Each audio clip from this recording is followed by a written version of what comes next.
calling to order. All please salute the flag. I I pledge allegiance to the flag of the United States of America and to the republic for which it stands, one one nation, nation, under God, indivisible, with liberty and justice for all. Great. So let's start with roll call. Could the superintendent, secretary to the school committee, please call the roll? Ms. Chisholm. Yes, here. Ms. Cormier. Here. Mr. Lipset. Here. Mr. Kissel. Here. Mr. Mulrennan. Present. Dr. Wells. Here. Ms. Crowley. I am present. So I want to start off by saying that this meeting will be recorded. And if you're showing your video, then your face will be recorded. If you speak at the school committee meeting, you need to just address the chair. And what you say will be part of the permanent record. I am admitting people from the waiting room.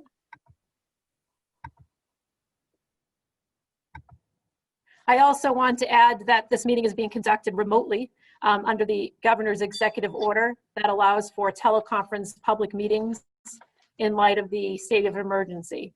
We also have one member of the school committee that is necessarily having to quarantine. So I appreciate and I want to thank the school committee for cooperating and allowing for this remote meeting. I also want to add that I am in person at the Joyce and Dr. Crowley is in his office. So we are trying to do as much as in person as possible. So that being said, approval of records. Motion to approve. Second. We have a motion to approve the minutes from 11/10/20 school committee meeting minutes. Any discussion on that motion? All in favor? Aye. Roll call. Call. Yes. Roll call, please, Dr. Crowley. Ms. Chisholm. Yes. Ms. Cormier. Yes. Mr. Lipset. Yes. Mr. Kissel. Yes. Mr. In Mulrennan. favor? Dr. Wells. Yes. Ms. Crowley. Yes. That motion passes unanimously 7-0. I want to remind everybody that we missed all the votes roll call due to the fact that we're having a virtual meeting. I'm just letting people in from the waiting room. Okay. Second, I want to announce that at the last meeting on November 10th, I didn't have a chance to, because we had to stop the broadcast of the meeting. I came back into public session to announce that the school committee did vote on a memorandum of agreement with the Woburn Teachers Association to do everything we can to run cohort C programming, i.e. specialized programming should the Woburn Public Schools have to close school buildings for any reason. And this is a huge success for our children. The school committee did, in fact, agree to a slight pay differential for special ed staff members should we run cohort C programming during a shutdown of the school buildings. So this is an amazing accomplishment from the Woburn Teachers Association and the school committee, and truly reflects how we treat our children in this district. Okay, so moving on to citizen participation and public comment. We certainly will allow anyone to speak to the school committee who wishes to via remote. And so I guess if you want to speak to the school committee, all you would have to do is signal to me in the chat, and I will certainly acknowledge you. We'll just give it a couple minutes. If anyone wants to address the school committee or anything under the jurisdiction of the school committee, would just chat me. Okay, I'm not receiving any messages for anyone that wants to address the school committee. So we will move on to City Council Liaison. I do believe I did see Councilor Concanon enter into the meeting. Councilor Concanon, would you like to speak to the school committee? Sure. Hi, Ellen. Hi. Good evening to the committee. Just a quick thank you for yours and Matt's presentation last night to the City Council, giving us an update on where we stand in the district for this school year. A very positive message. Everybody commented favorably after you were present, and everybody appreciates all the hard work that you and your team and the entire district has done to get us to this point. We know we're not out of the woods yet. And as we commented last night, I'm sure there's going to be some more budget issues going into the next fiscal year, but I think we have confidence in the team that we have in place to get us through this. And again, I think your presentation last night was very favorably received. I hope you felt that way as well. And just want to let you know we're here to support you to get us through the rest of this. So thank you. Thank you, Counselor. I also want to add that we absolutely enjoyed ourselves. At least I can only speak for myself. Dr. Crowley may echo my comments, but I always enjoy presenting to the City Council because we receive such positive feedback, and all of the questions that the counselors asked were amazing. Everything from, well, 2 counselors actually offered to volunteer and help kids learn how to read, which was amazing. But every other question from the council was about food insecurity and the social emotional health of our students. And it really reflects how we truly care about kids in the city. So it was just really a beautiful experience. And Dr. Crowley, I didn't know if you wanted to add anything about last night's presentation. I just want to thank the council for their time. I think the presentation was informative, and I appreciate the support of the school committee and the city council as we move through the COVID-19 era. Thank you. Awesome. And we expect all of the funding of the positions that we asked for last night too. So we'll see. All right. We'll talk a little more about that. All right. Moving on to reports and presentation of superintendent and staff. As I noted in my filing of the school committee agenda, we are going to move things around a little bit because we did have a change. The administration made some changes at the high school. So I would take a motion to allow us to hear D, updates on COVID-19 in Woburn. Does anyone want to make that motion? So I'll moved. make a motion to suspend the regular order of business. Thank you. I have a motion on the floor to suspend the regular order of business Second. and allow us to address part D. Yeah. You guys are off. Okay, discussion on that motion? All in favor? Aye. Awesome. Okay, Yeah. that's unanimous vote. I call it. Yeah. Okay, Dr. Crowley, why don't you give us an update on COVID-19 in Woburn and address the issue at the Sure. high school? Let me just start by thanking people's patience as we go through this COVID-19 era and the flexibility that everyone's demonstrated. I'll speak specifically to the high school because we did have to pivot, and we pivoted on Sunday afternoon into the remote model for this week only. The intent, before I forget to say it, is to return to the hybrid model on Monday, December 14th. So the question is, why did we pivot?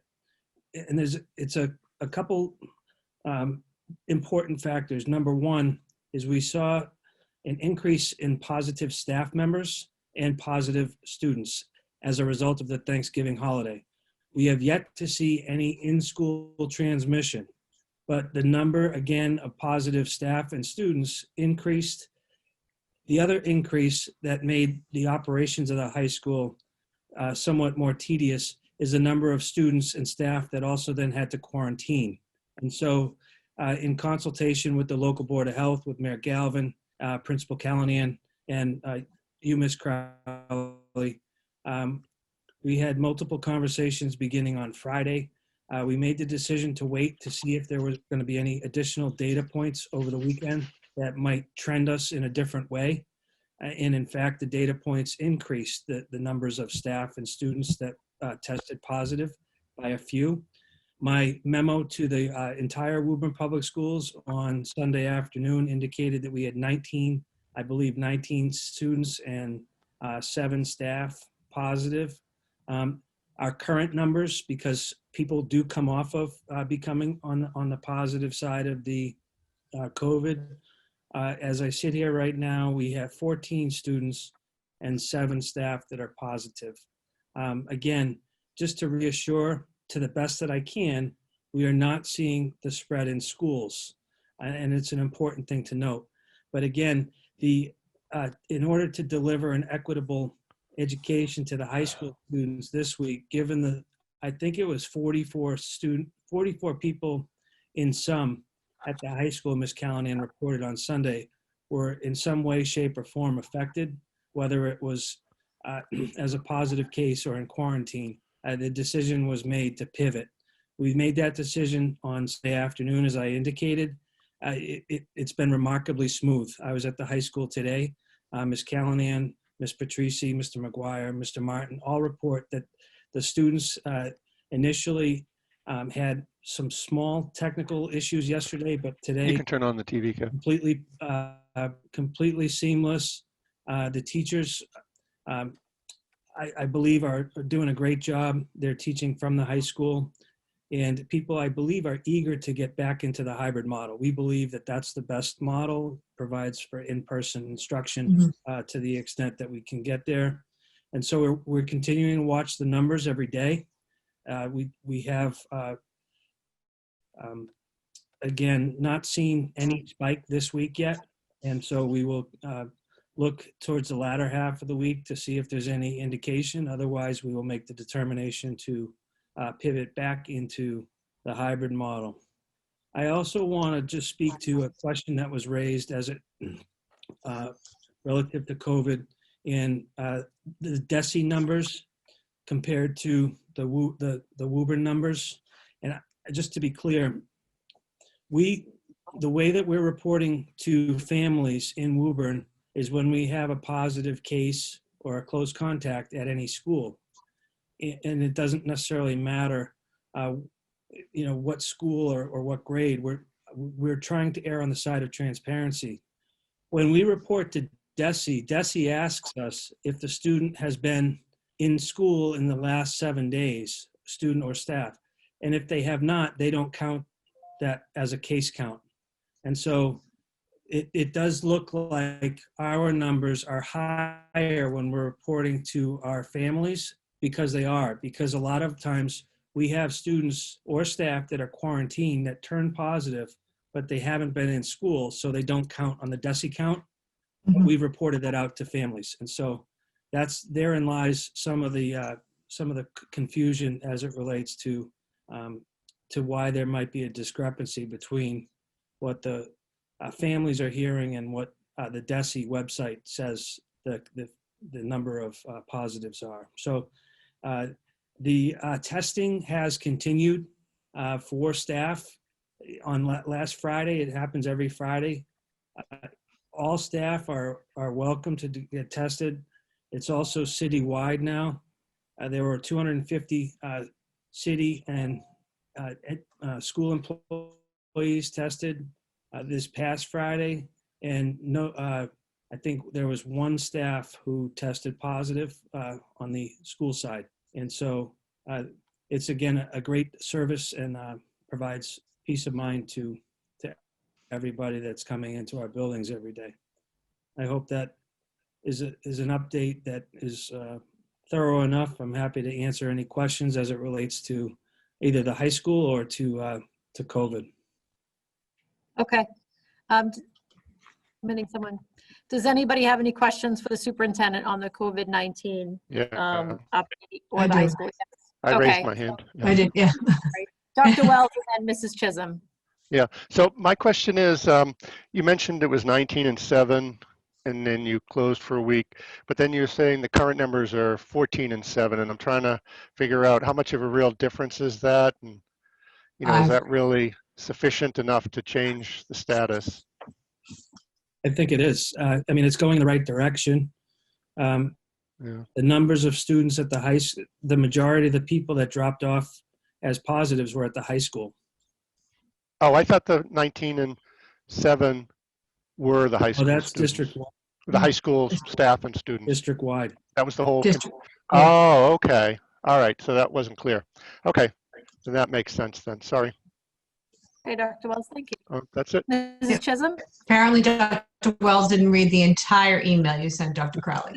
So, I guess I had a question from a parent about live streaming. So that doesn't mean the staff is at the high school while it's happening? Is that? Yeah. So the staff are teaching from the high school. Okay. And they're teaching Yeah, and the whole class is together for all Okay. 5 days this week.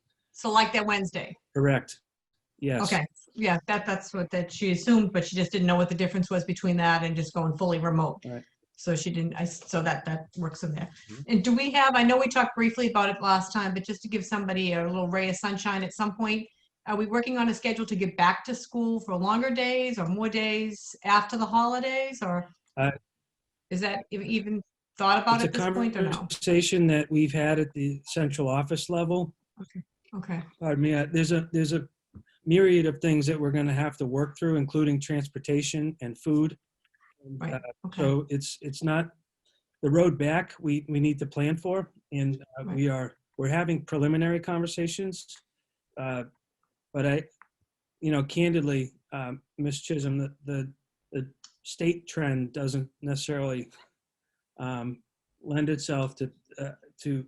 I'm not sure we're going to pivot right after the holidays to a full in person or a longer day. it just concerns me that like the private schools and the parochial schools have been doing it since September. And they have transportation and they have full classes. So I don't know how they get around doing it and we can't. Well, one of the things that that we agreed to with the is trying to 6 feet in between students, Mhm. and rather than the 3 feet that the state put forward. Okay, And if we would have to circle back and have a great conversation as we have had Right. with our with the teachers to get us back to that point. And we had a great meeting today, so it is feasible. okay. So So that's the difference, is they're going by the state and we're doing excessive. Is it- I can't speak to how the private schools are doing it. I'm Okay. suggesting that I know what we've done. Okay. It's just, I think it's important. I think these kiddos are really missing out on a lot. And I think that we just need to be able to, as soon as it's safely to do so, but I do think we need to start taking a serious look at that as soon as we can get our kids Mhm. back. Because every day when I pass St. Charles and I see them all going in every day, I'm like, how are they doing it? We can't. Okay, thank you. Thank you, Ms. Chisholm, and thank you for asking that question. I get that question too, so I appreciate it. Mr. Lipset and then Ms. I Cormier. mean, just to quickly follow up on that conversation, I do also think it's important to note that private schools in particular tend to have a great deal more available in terms of resources than public schools do, and they're able to do a lot more than public schools are often able to do, unfortunately. So one question I do have regarding in-school transmission. The fact that we don't have any evidence of in-school transmission is great. My understanding though is when we talk about this, one thing so what that basically means is we don't have evidence of in-school transmission, right? And I think that it's an important distinction to make, that doesn't necessarily mean that there is no in-school transmission, right? What we have is no evidence of it. But contact tracing regularly does not pick up a fairly large amount of, so basically my question to administration is, do we have a clear sense from our positive cases of where they contract COVID? Or is this an absence of information that also lends itself to an absence of in-school transmission evidence? The positive cases were from Thanksgiving. Okay. And so and so we've been able to confirm that all through contact tracing? Okay, great. Thank you. Ms. Cormier. Yes, thank you. As far as the reporting to DESE, so if someone is on quarantine and becomes positive, we don't, because they're not in the building. So do we not report any kids that are in virtual academy that become positive? We tell DESE, but they don't necessarily count on the DESE count. So were we to tell them about kids who became positive during a quarantine out of the classroom, would there be any benefit to that, or is that just not? Other than being fully transparent with them, no.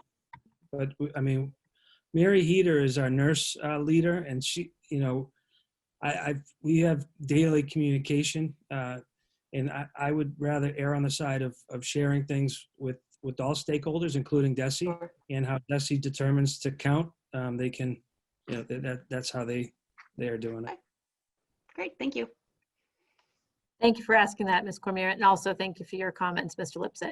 I want to note, just to emphasize what the superintendent said, DESE is the one that's filtering our information.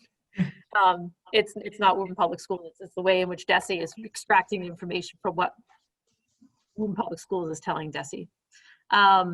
Any other further questions from the school committee to the administration? Oh, Yeah, I Dr. had a Wells. follow-up.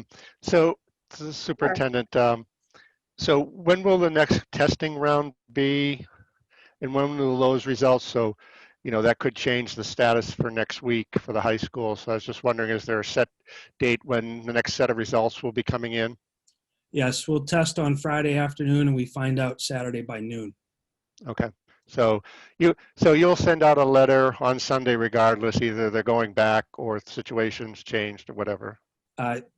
Hopefully before Sunday. Okay. If the data we get data every day. Yeah. So how it works, not all the testing occurs through the Woburn, Right. through the city of Woburn. So if someone goes through their doctor and they're positive, it goes through the state and then through a system Maven to the local board of health. So we're made aware at the end of every day. Yeah. No, I was just trying to give parents like a heads up when the last possible moment, so Right. that you might have Yeah. to change your plans. Yes, Okay, thank you. Thank you, Dr. Wells. Any further questions to the superintendent on the COVID-19 update in Woburn? Okay. Seeing none. Okay, great. Next, we have a representative, the representative, one and only, of our FACE program, Miss Adriana Mendez Sheldon. Dr. Crowley, would you like to give an introduction to Miss Mendez Sheldon? Absolutely. So Ms. Mendez Sheldon joined the Woburn Public Schools administrative team mid-fall last year and pre-pandemic as a family engagement specialist.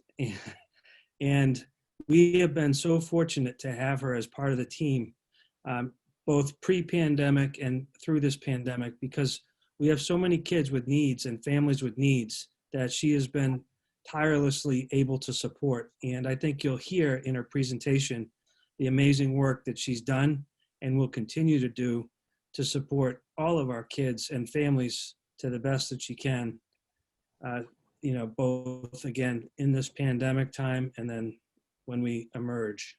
So I believe she's got a presentation and I'll turn it over to her. Thank you. Ms. Mendez Sheldon, I made you a host, so I think you'll be able to share your screen, but we'll if not, then Dr. Crowley is going to share your presentation. I know you worked very hard on it. It's actually great, so. Good evening, Go ahead. everyone. Thank you so much for having me here. So actually tomorrow is my anniversary. Happy anniversary for 1 year in this position is December 9th. So I will call this presentation a year in review. So I'll try to share my screen. And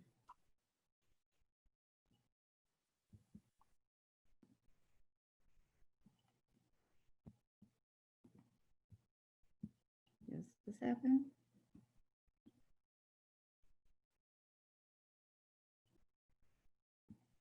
Okay. Here we go.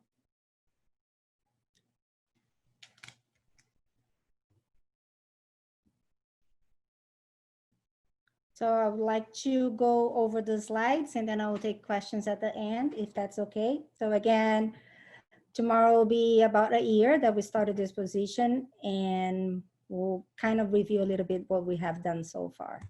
So here on the left, you can see a little bit of the macro level job description of this position when it was designed last year. So these are just a few of the major responsibilities of this position, but not necessarily all of them. And from that, in the first week of our work, Dr. Baldassari drafted an action plan which had 4 major areas that we will be working on pre-pandemic. Then 2.5 months into the position, the coronavirus hit. So what I'm gonna do, I'm gonna talk a little bit about the results that we had pre-pandemic and then what we've done after pandemic. And just to remind ourselves, we talked a little bit about this in June. Our action plan had 5 major areas: internal systems review, outreach, Title I initiatives, communication plan, and support for economic disadvantaged families. So, oops. We started off reviewing student enrollment and registration process. And what we did, we looked internally. I visited 10 schools, interviewed basically all principals, guidance, and secretaries who were involved in enrollment process. And I also visited 4 different districts to see what other districts were doing. And then in reference to the policy manual that we have, Dr. Baldessari, Ms. Sprague, Rosemary Donovan, Jen Jenkins, and I, we analyzed the results that we had from this diagnostic process of looking inside and out and outside of what was happening with school enrollment. We now do have a consistent, equitable, centralized, online registration process in 4 languages. Thank you so much for everybody who helped us and collaborate with us on that. I'm really proud of it. We're still working a few kinks, but that's one of the things we were able to do. Then this is just a big long list of all the local and Greater Boston organizations that I reached out personally and met with them, and a lot of them are still active partners in very different initiatives we have right now. But one of the big results that we had, you can see it's me sitting on my satellite office at the Woburn Public Library. So in that, I would like to thank Bonnie Rawson for opening the doors for us to have an office there. We thought it was a great idea to be able to meet with families in a setting that was private. That's why I sit in the archives with Carlos behind me, keeping an eye, making sure I don't get into trouble, and has been very efficient before pandemic to meet with families there, especially because some of our families have never been to the library. So once they come to meet with me, they would leave with a library card and library books. So that's been pretty great. I'm very grateful for my satellite office there. And another thing that we did, some of you may know that my position is half funded by Title I. So it is part of my job to have specific responsibilities in regards to Title I. And one of the first initiatives we had was a family night at the Malcolm White. It was done in partnership with the Woburn Public Library again, and some of our very own teachers. And it was actually really great. I wish we had been able to do more. We focus on how to expand learning at home through reading and the importance of reading with your children. We had Mrs. Fumicello, our teacher, cake teacher at the Reeves, presenting. And then we had the Woburn Public Library presenting on how to get books, because one of the challenges that many people have is like how to pick books for the children and where to go get them. And as you can see from some of the pictures, all families left with library cards, were about 25 of them. All kids left with hardcover books. And we had our courier, Mr. Verdelay, he actually cooked some typical food. And Mrs. Kelly Hurley from the Reeves did music and movement. So I would like to also thank everybody who were involved in this and the support from Mr. Nickerson and Mrs. Bradbury. And I'm sorry, I am gonna mess up with people's names because I do have an accent, if you guys haven't noticed, but according to my husband, it makes me special.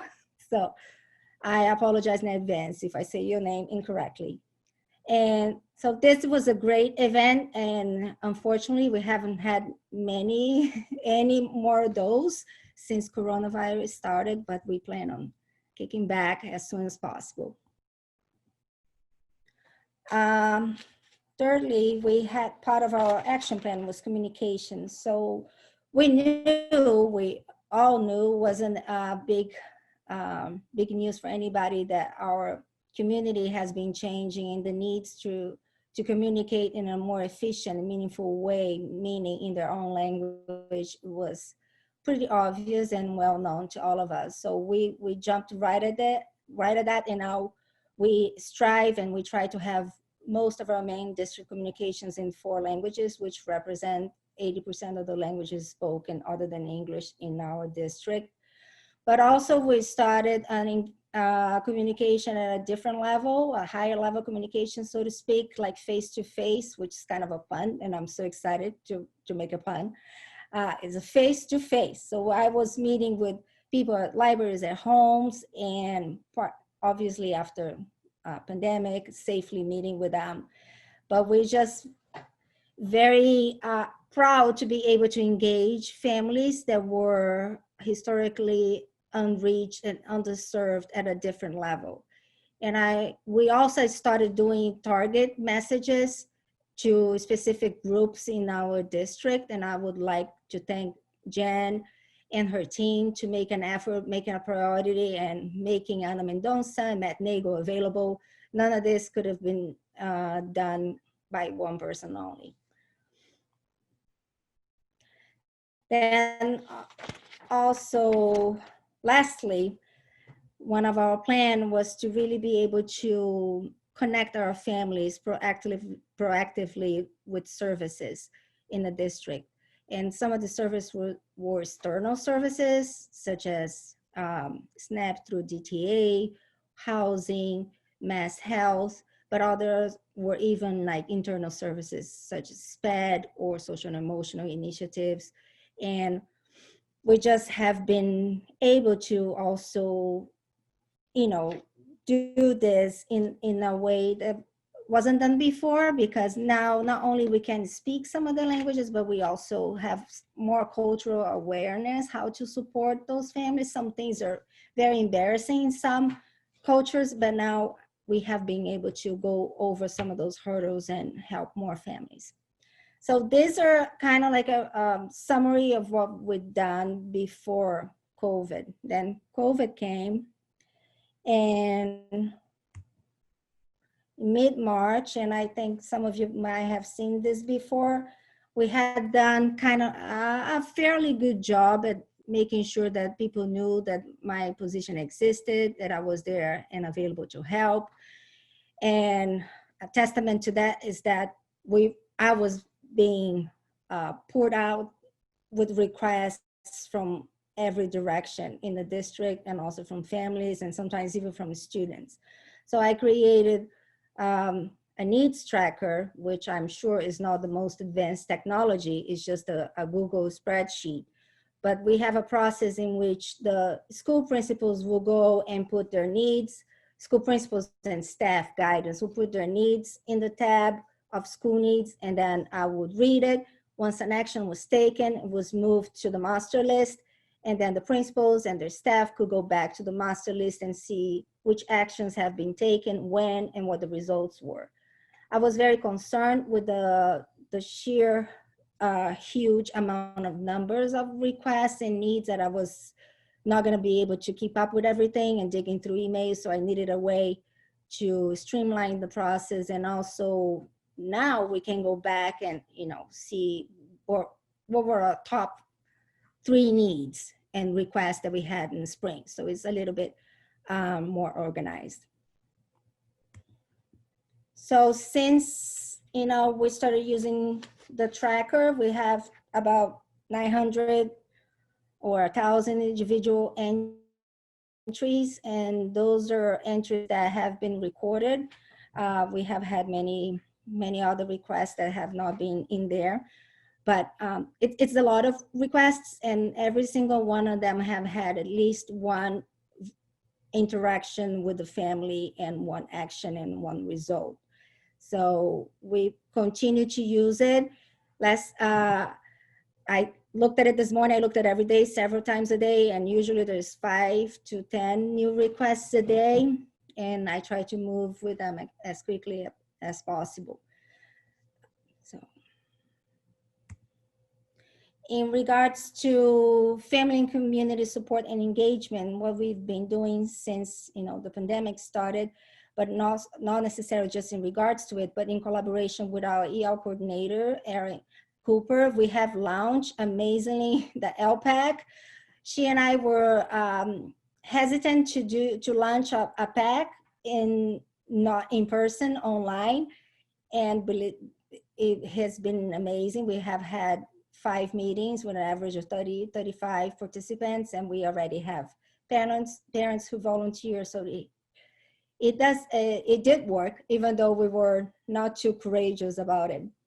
We also had adult ESL programs, 2 in the spring, and we have a new one starting in January. We have 50 people registered and more than 9 on the wait list. It's not updated. We also had, in partnership with the Woburn Public Library and fully funded by them, an EL summer program for 35 elementary students who otherwise would not have a summer program.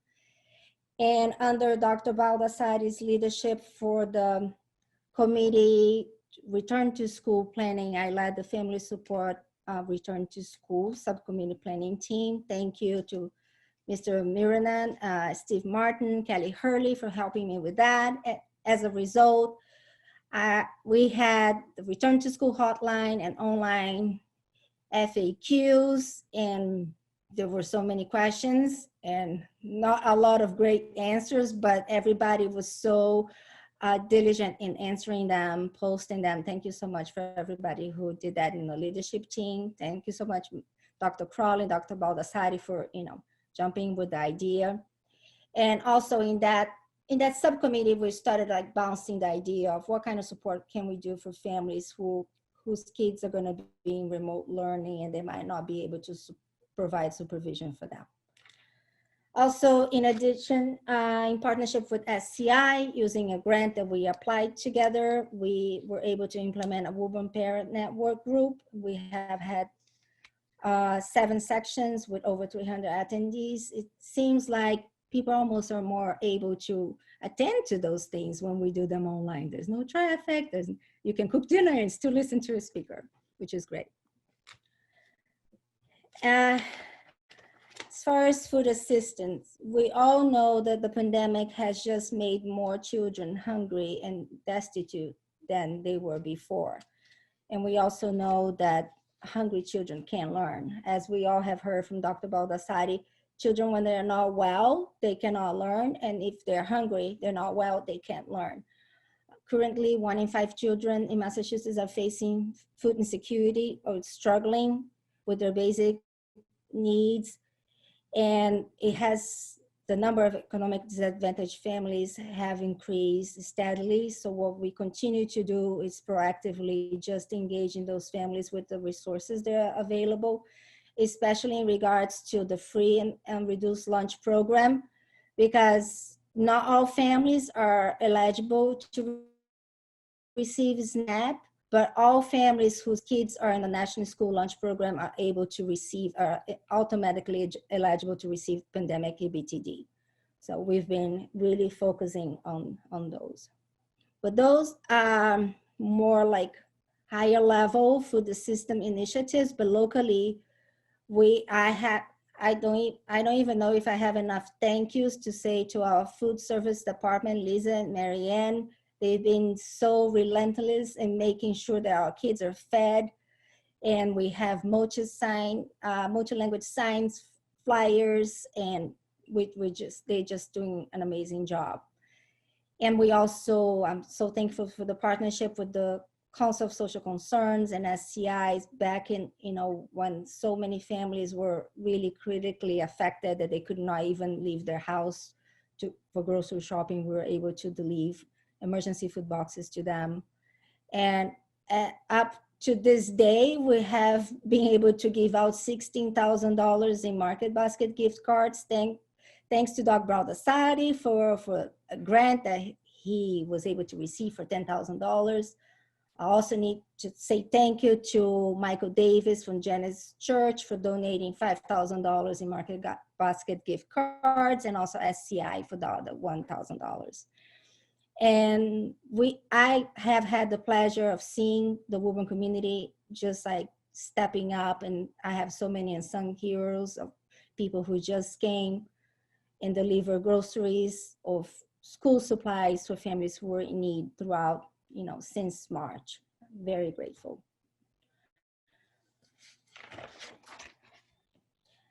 as I mentioned previously, the idea for what kind of support can we provide for our students in a hybrid model started happening when we were designing our back to school plan in July. And I cannot say enough how if I die today, I will be so happy that we were able to materialize something that was just a crazy idea. And I have to say, we are so thankful for Mayor Galvin to provide the funds. Without the funds, this would be just an idea. And also to the YMCA, Boys and Girls Club, and the Woburn Public Library to be willing to jump at it and think outside the box, because again, without them, this will be just a great idea. Up to now, we have close to 260 kids in what we call their new schools, 2 or 3 days a week. And I have some pictures for you guys to show, so I won't spoil it, but it has been amazing. And something new that's starting this week is Intervention Academy. This is a referral-only program for students who are struggling to attend to the remote learning classes on 6th graders only. We had 30 applications and we have 5 students starting this week. And something completely fresh off the boat or off the oven is our Student Engagement Task Force. We had our first one today. We, in partnership and collaboration with Courtney Young, Erin Cooper, Jen Jenkins, and we started a pilot at the Herb Wyman for all parents of kids, both in hybrid and virtual academy, who are having trouble engaging remote learning. So what this task force was, we had the parents come. It was not an invitation. It was mandatory, bring their kids' Chromebook, and we would sit with them 6 feet apart and go over the step by step since turning on your computer and how now find me a schedule for your child, find the activities for tomorrow. And it was the first one. It was a little exhausting, but it was great. And as you can see in the picture, what turns out in the end, that we had a little workshop with maybe 8 or 10 teachers that came since Jen was in the house to ask her questions also. So that was pretty great. So when you look at these pictures, what do you see? I see kids who are happy, engaged, and this is a specific, our supervised learning center at the Boys and Girls Club. And I'm not gonna read all the testimonials, but it just to give you a glimpse of what great of a service this really is for our community. Likewise, this is our supervised learning center at the Y. My favorite is them making leaves, angel leaves. I've never done that. I think I'm gonna have to try. And again, this is just, so many families and teachers are so grateful for this. I think if we look back in history, 20 years from now, we are gonna remember Julie, Megan, Allison, Susan, Seth, Kathleen, all the people at the YMCA who have been, relentlessly trying to turn their organizations into a school and to house those students. Then, as if we were not sure yet that the supervised learning centers were a great thing, I believe that the visit from DESE delegation just came to validate and affirm that it was really a great initiative for them to be, willing to come here visit us. And they asked us not to quote what they said, but just a few of the words we heard when they were talking and walking around. And a very recurring theme that I heard from all 3 that visited us is that this was a remarkable collaboration and a very creative way to use funds and to create a service that didn't exist amongst organizations that were not necessarily working together before, but all came together with one goal, which was to support learning for our students.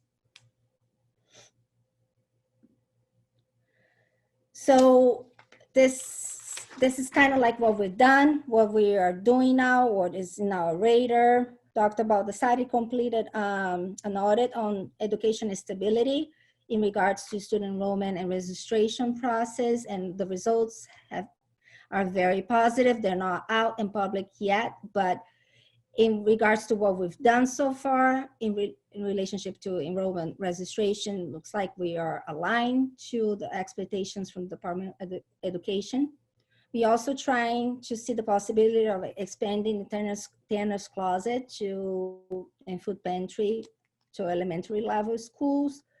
We will continue to proactively try to engage in more people into free and reduced lunch and food assistance applications.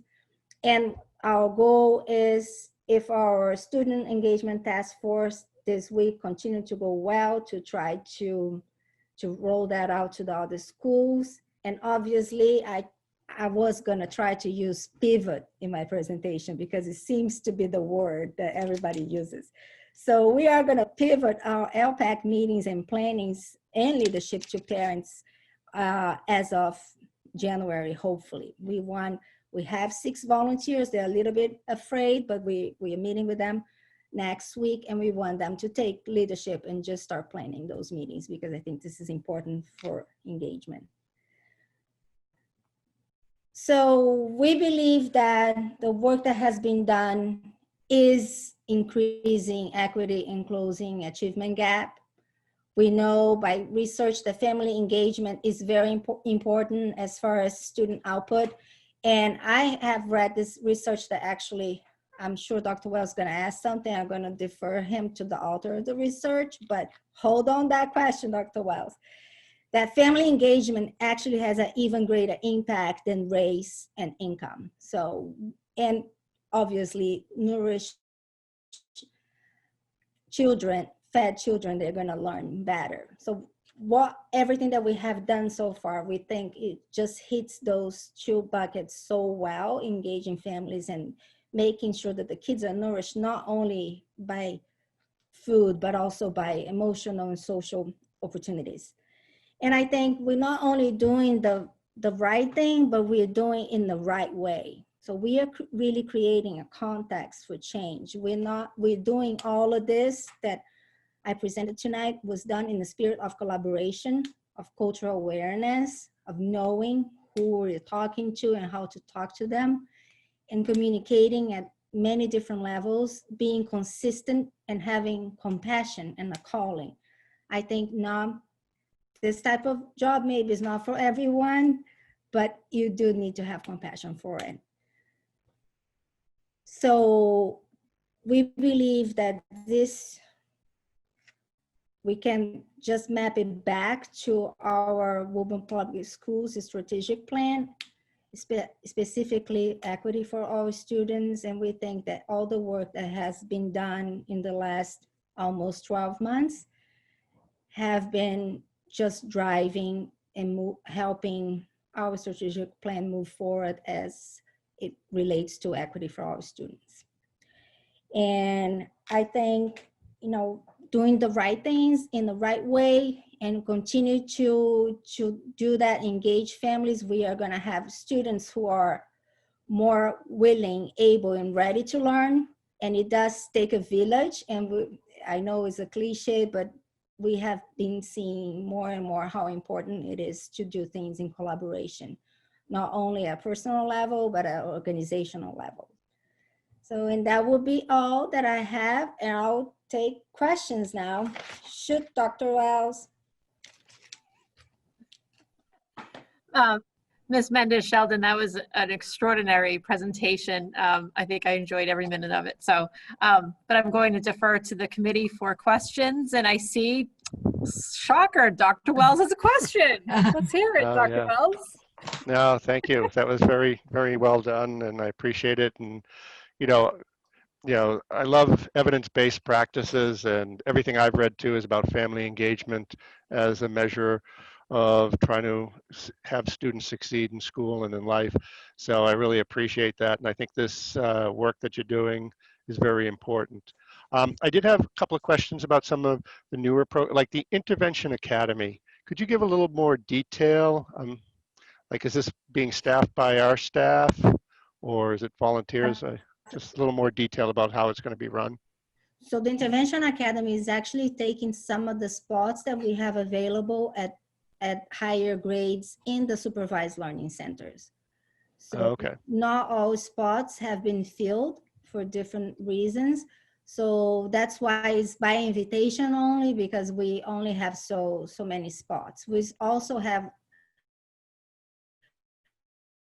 availability at the Woburn Public Library, spots available first at the Boys and Girls Club, then and the YMCA, and then move to the Woburn Public Library if needed, because we would need staff for that, and we don't have it yet. Okay, thank you. And then the Student Engagement Task Force, I saw a line that said mandatory parent participation. Yeah.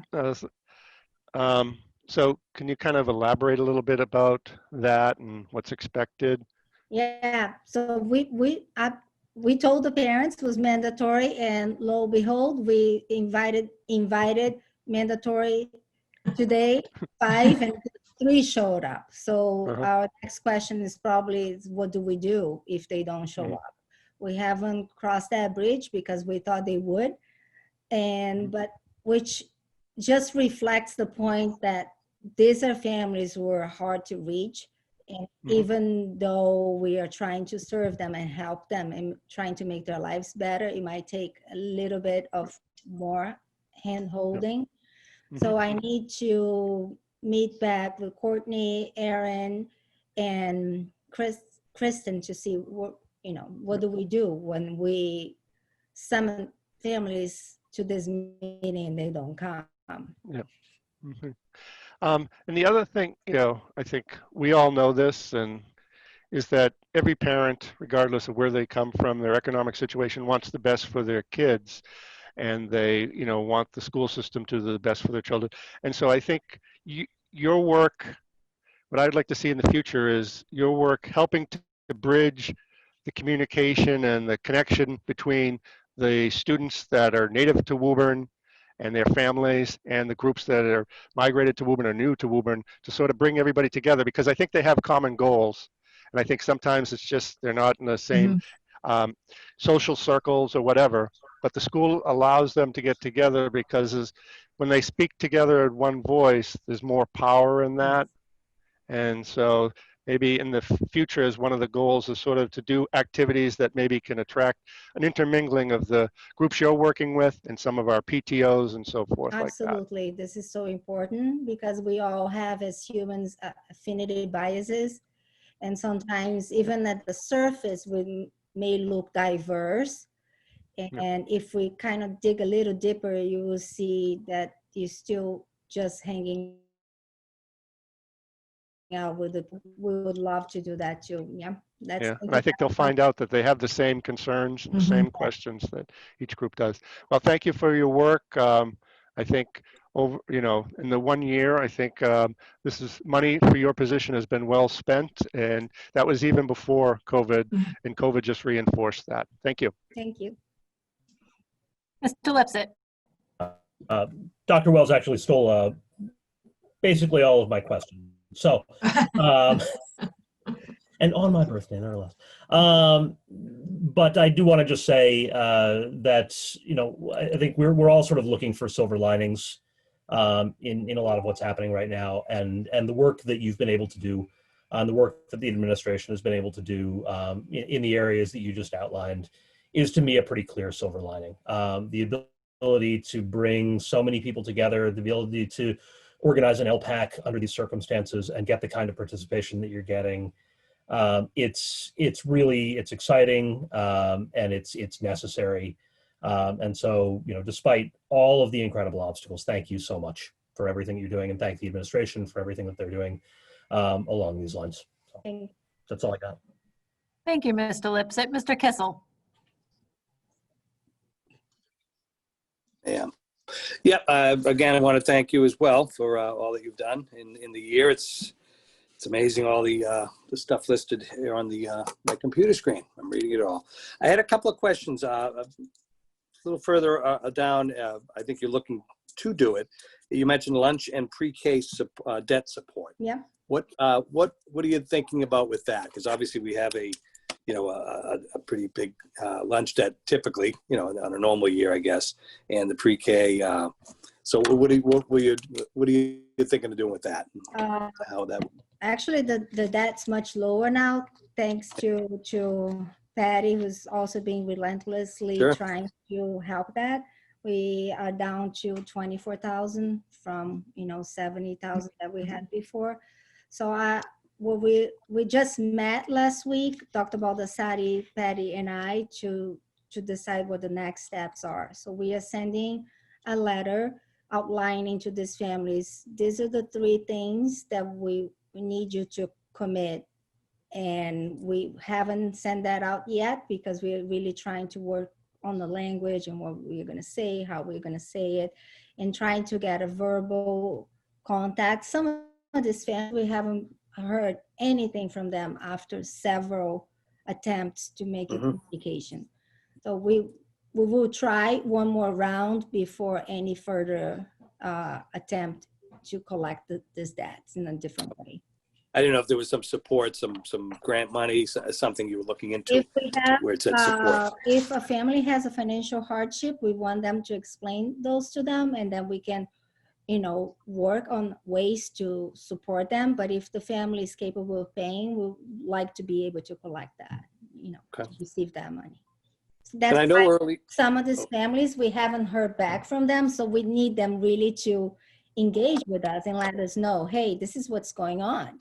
Or, oh, I forgot, but we don't feel comfortable enough to move either direction right now, either writing them off with some grant money or sending them to collection. We wanted to give it another round of trying to engage them.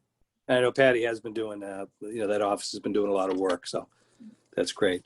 A few years ago, I think it was at least that, maybe someone can correct me, we had talked about using students for new students that were coming in from a different country, new to the school, whatever the case may be, using students to really kind of engage with those students in general, just to kind of make it easy for them to acclimate to the surroundings, to be talking to someone that speaks their language, maybe coming from the same country or area.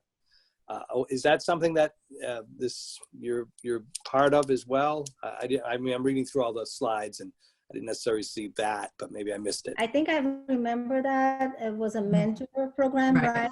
And it wasn't very successful. I think we had mentors, but we didn't have the kids who wanted to be mentored. Right. So my take on that is that we need to start earlier. If we get 2 kids in high school, your ability to engage them in something like this might be lower. Your window of opportunity might be closed up already.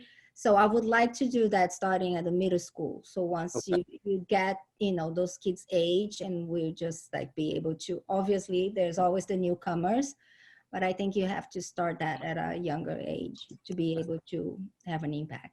And on that same note, is there a possibility of even having families that maybe, have been here now for a couple of years, 3 or 4 years, and they feel very comfortable, or, more comfortable, I should say, than when they first started, that could be introduced to the newer families, just from a text, emails, just kind of get a correspondence going so they can talk back and forth about things. Is that something you? Yeah, I'm happy to report that we have 2 groups like that. We have 65 Brazilian moms in a WhatsApp group and 23 Hispanic moms. And today I met a Vietnamese mom who asked me if she could connect with other Vietnamese moms, because there's only one of me. I think the beauty of this is to be able to engage families so they can help each other. And I have to say, it's very amazing to see. Sometimes I wake up at 6 a.m., which is not every day because I'm not an early riser. And I look at my work phone, there are 48 messages on my Brazilian moms group. And before I can even read them all, somebody already asked how to log into Seesaw, somebody already explained, somebody needed a job and somebody already offered, someone had a stroller to give away and somebody already got it. And I think the social capital is when you bring people together and they can just leverage each other out. And I think the goal is to have that. So you're on the And again, heading on that same note as well, you have these groups, and I'm reading that page now, Spanish and Brazilian WPS moms WhatsApp groups. I see a lot of help with monies and different things, through all your programs and what you're trying to do. Is there the opportunity as well for helping the students, obviously, with college applications, maybe even some of the parents with college applications, resume building if they have some work experience, or tutoring and things like that? Is that again part of? I'm afraid you've been reading my diary because yes, absolutely. There's something that's especially in my heart. If you ask my husband, he will confirm. Especially with EL kids, I think a lot of them go to high school not thinking about going to college because the parents don't even know where to start. So I think this is something that we really need to do and help them, because for me, obviously, I'm also ESL, but my husband isn't. But the whole college application was so overwhelming. So I think this is really something that, again, we should definitely have it. You have such a great idea. I'm in total agreement. I mean, just from a standpoint of my own kids, and I probably most people on the Zoom event here tonight, is the college process is crazy. So to now have that piece thrown at you, a lot of people just kind of walk away from it and say, you know what, just go get a job or something, as opposed to that. It's just not worth it.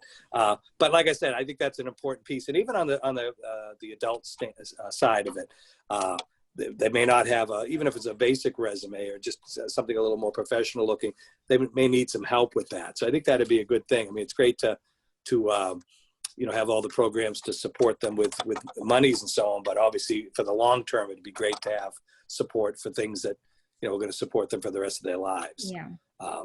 So just a thought. Thank you. I appreciate everything you're doing. Thank you. I'll talk to you soon. Thank you, Mr. Kissel. Mrs. Chisholm, then Mr. Mulrennan. There you go. When you go further down the line, most of the things have been already answered, but the top 3 concerns prior to COVID, have they changed since COVID, or do you still say the same needs are there? Or are they just at a higher level? I think the top 3 right now that we have are, sorry, I got a blank, is in student engagement, food assistance, and then the supervised learning centers, which also could fall under student engagement. So I think the top continues to be the student engagement and how to get our kids in front of a computer to actively engage. And then the second, it's also the same, food assistance. So maybe if we ever get back to real school and real buildings, those things can be not eliminated, but at least improved greatly. And that should, be a real goal. One of the things I saw on one of the Facebook posts is any outreach for that, because it bothers me that a kid would not have a winter coat. So I know that and you talked about the Santa closet going to the elementary levels, and especially when it's worn for 10 years, and just to be able to pass those things down and not throw them out or give them to Goodwill. I mean, keep our own community warm is what we should be striving to do. If there a place that, and I know that there is groups out there that are doing Christmas for kids, but if there's something that you need, if there's a box or a location that we could drop things off, Megan, then I think that would be nice.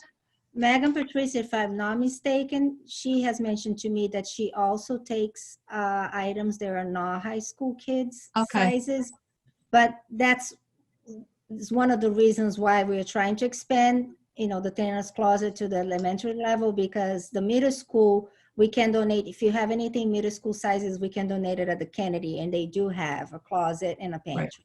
Right. Yeah. But we don't have it designated at the elementary schools level yet. We're waiting for a meeting with an organization called Katie's Closet. Okay. And in the interim, the Goodyear is doing their own clothing drive right now for kids in their school. We'll have more information once we're able to meet with that organization.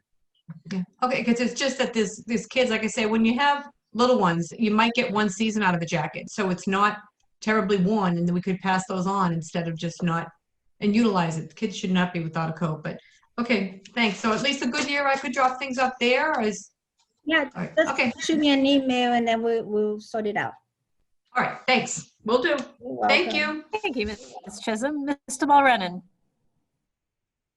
Oh, thank you, Madam Chairman. Good evening, Adriana. Hello. And by the way, happy anniversary with us. Thank you. Congratulations. Congratulations on your 1 year. It's the largest relationship I've ever had. So many people involved. And again, I really don't detect much of an accent there, but you're doing a great job for us Yes. all across the board. I want to review the chart from your needs tracker there. It's nothing indicating there how many more people you need to help you out on your staff. I mean, we went to the city council last night, Dr. Crowley and Miss Crowley herself, and here we are tonight seeing this presentation. And I think if somebody was to Google family community, hopefully your picture would show up.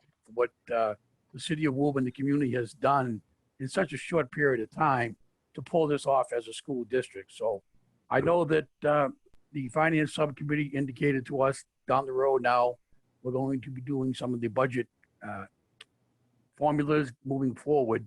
And hopefully we can find a way to, if not add just to your budget, perhaps find you some other support within your department just to continue the work that you're doing.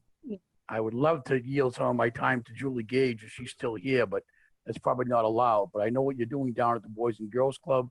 I know what you're doing down at the YMCA. So, you know, and to have Desi come out to Woburn, of all the communities that Desi could have gone to, they picked Woburn. And I think we all know why after this presentation tonight. So again, happy anniversary. Look forward to many, many years with you here in the Woburn district. And hopefully we can support your budget moving forward into 2021. Great job tonight. Thank you. Thank you, Ms. Mulrennan. And yes, if Julie Gage is out there, we see you and we're deeply grateful for, and congratulations on your public recognition. And we're deeply grateful for what you do for our students. Yes. Ms. Mendez Sheldon, I can't say enough about how great this presentation was. Congratulations on everything that you've accomplished for us. And I know the committee is deeply grateful to all the work that you're doing. And I was very moved by the fact that you go out there and you deal with government agencies to help people, but then you're sitting next to people, helping them turn on Chromebooks. So the diversity within your position is just an amazing strength. And I'm glad that you are maybe the first person that a new student sees as they enroll in the Woburn Public Schools, because I think you reflect the best in us. So moving on, I think that concludes Ms. Mendez Sheldon's presentation. And we're moving on to the next agenda item. Madam However, Crowley? Madam Crowley? yes, Faith is on. I don't know if she wanted to give a Yes. presentation, so if we could let her jump Thank on you. before. Okay, thanks. yes. Ms. Chisholm, I was just about to say, I found Faith. I have faith and I found her. Okay. And so I think I'm just going to allow her to speak and give a report on the high school, if that's okay with all the members. I don't think we need to do a motion. No, I'm we're just good. going to allow it. Yeah. And thank you, Mrs. Chisholm, for pointing that out at the very beginning of the meeting. Yeah. So thank you. Ms. Frondudo, Hello, thank you. of course. So I'm going to give my report for the high school. So Thank you. accomplishments since last meeting, the high school held the National Honor Society ceremony. We had Alice and emergency drills running. World language, including Spanish, French, Latin, Italian, virtual National Honor Society ceremony also took place. The Key Club had a blood drive in the middle of November. There was a school council meeting. The class of 2021 held their virtual award ceremony. The next thing is Heroes to Helpers Target granted a $3,000 grant to students at WMHS to thank them for their help with Tanner Closet and being good citizens within the school.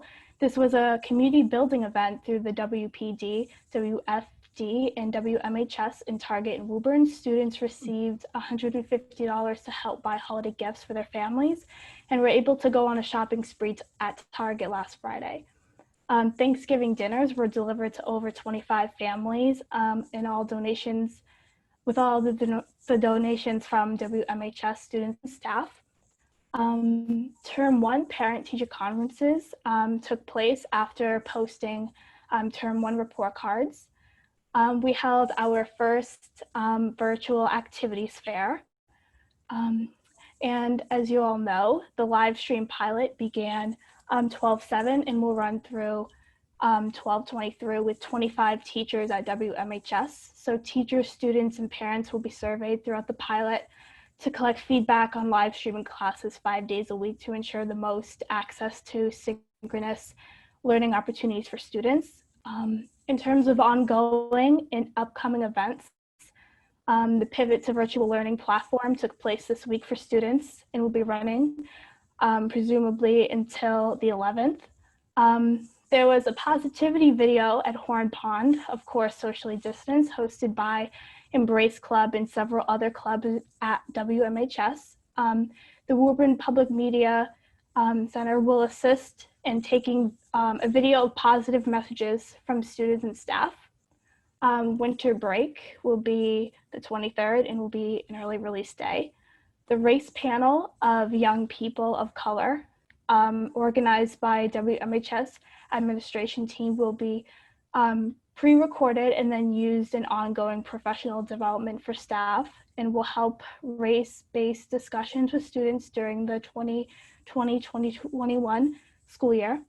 In terms of fundraisers and drives, there is a Toys for Tots drive, which is ongoing, as well as a food and funding drive for the Woburn Council of Social Concern, as well as Rosie's Place. We're collecting donations for care items for Rosie's Place as well. Winter athletics will begin on December 14th. Basketball, hockey, gymnastics, with the first competitions being in the beginning of January. And that concludes my report for the high school. Thank you so much. That was awesome. And I love how you broke news about the pilot program. Yeah. Stole it right from the superintendent. I love it. So does anyone have any questions for Ms. Fronduto? That was a fantastic presentation. I appreciate your patience with me, Faith. Oh, you're welcome. I see Mr. Mulrennan has a question. Yeah, if I do, Madam Chair, thank you very much. Faith, just let us know how you're holding up. How you doing? I'm doing pretty good. I think I can speak on behalf of my fellow high school students that we all would prefer to be in school because online learning is a bit difficult. And then having to log on as well on our off cohort days will be different as well. But, you know, it's going pretty well. Teachers, it's great that teachers can teach from the classroom, and it's been a pretty smooth transition so far. So thank you for asking. Okay, and how about this live streaming stuff coming up? I know it's kind of fresh and brand new to us. What's the students' attitude, perception of that? So I would assume that students would most certainly get more of that teacher instruction with the live streaming going on. So only 25 teachers have reported interest, and it was supposed to take place during this week, but because of the pivot, I'm assuming that pilot program with the live streaming on off cohort days would take place as soon as we get back, hopefully next week. So yeah, so I think it will definitely benefit so many students because it'll add more consistency to their schedules. Okay, great. And my final question, do you have any athletic endeavors coming up for the next season? Yes, I plan on doing gymnastics. So that should be good. Be different, obviously, socially distanced, but I look forward to that, doing it in a safe way. So I'm glad that some athletics are able to be run. Okay, great. Thank you very much. Thank you for your time tonight. Thank you. Thank you, Mr. Mulrennan. Any further questions for Faith Frondudo? Not seeing any. I think that, Ms. Frondudo, I think you're going to be in the school committee someday. I heard you say consistency in education, pivot. You're hitting all the words. Absolutely. Awesome. You're so Data totally driven. well. Data driven. That's Data the word. driven. Yes. Okay, Dr. Wells. Yes. All right. Did you say, do you have any questions, Dr. Wells? Has you said that yet? Ms. Frondudo, you're totally welcome to stay for the duration of the meeting and give us any input on any votes that we have. If you wish. If not, you have homework, and I get that too. So it was nice to see you. And we'll see you Thank soon. you so much for having me. Okay, so of course. Okay, so moving back to our agenda, we have winter sports programming. And I see that the athletic director, Jim Duran, is here. And Dr. Crowley, would you like to introduce us to this topic? Sure. Well, as you just alluded to and Faith alluded to, the topic of winter sports is next on the agenda. MIAA has come out with some guidance. I know that the fall was actually a success in Woburn as it relates to fall sports. The whole athletic landscape is much different, but Mr. Duran has worked collaboratively with the Middlesex League athletic directors. We've had multiple calls with the athletic directors and superintendents to try to figure out a path forward to successfully open up in the winter sports. So I'll turn it over to Mr. Duran because he knows significantly more detail as it relates to what the winter sports will look like. I'd like to see if Faith could talk to me. Faith does such a great job. I would like her to stand in for me tonight. So never mind the school committee. She can be an athletic director.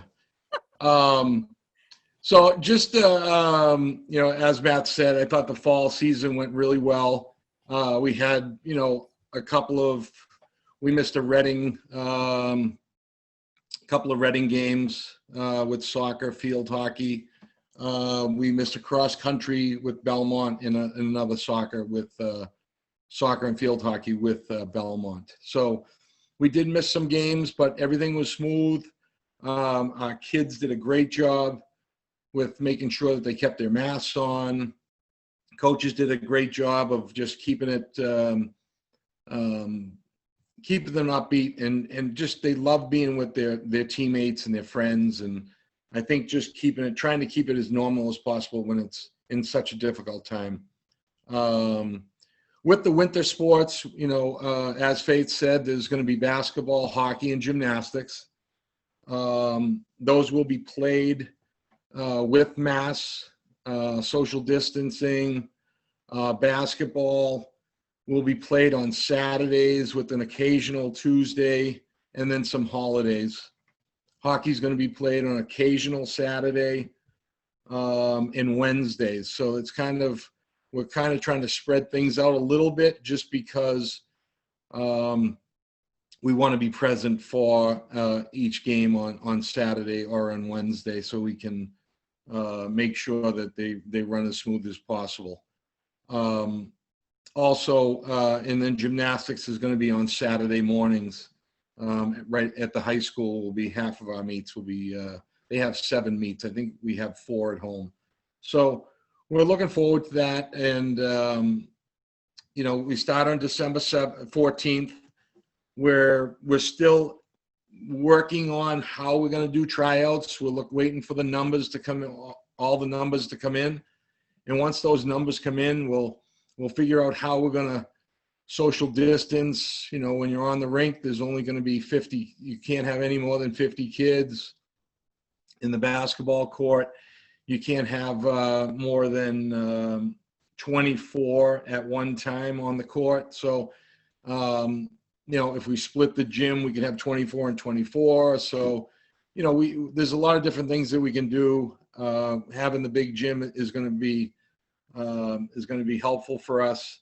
And then also with gymnastics, they can have 18 participants, players. So, we had a Zoom meeting last night with all the coaches. Everybody's very excited just to get going. Hopefully we can keep it going. I know the parents are not very thrilled about not having spectators, but I think we're just trying to do the best we can to keep all the kids safe and keep their season going. And, you know, maybe at the end of the year, maybe something will open up, but we're a day to day and then week to week and see how everything works out. And like I said, our number one objective is to have something normal for these student athletes that have been through so much. So I think that's it. Maybe you guys can ask me some questions and maybe I can get Faith to answer them for me. Okay. Dr. Wells, questions for Mr. Duran? Yeah, I had a couple of questions. I know the governor came out with some changing the restrictions and so forth. I don't know, is that going to affect, because I think they've actually lowered the limit maybe from 50 to 25 gatherings, and whether, you know, that's going to affect how you operate. Yeah, it is going to affect us. We'll just have to, that was one of the reasons why we haven't publicized how we're going to do tryouts yet, because we're going to have to keep the numbers a lot lower than what we expected. So once we get everybody in on Family ID, which everyone's done a great job at trying to register, and once we do that, we're going to figure out how we're going to do it. We're going to do it by grade level. We're going to do it by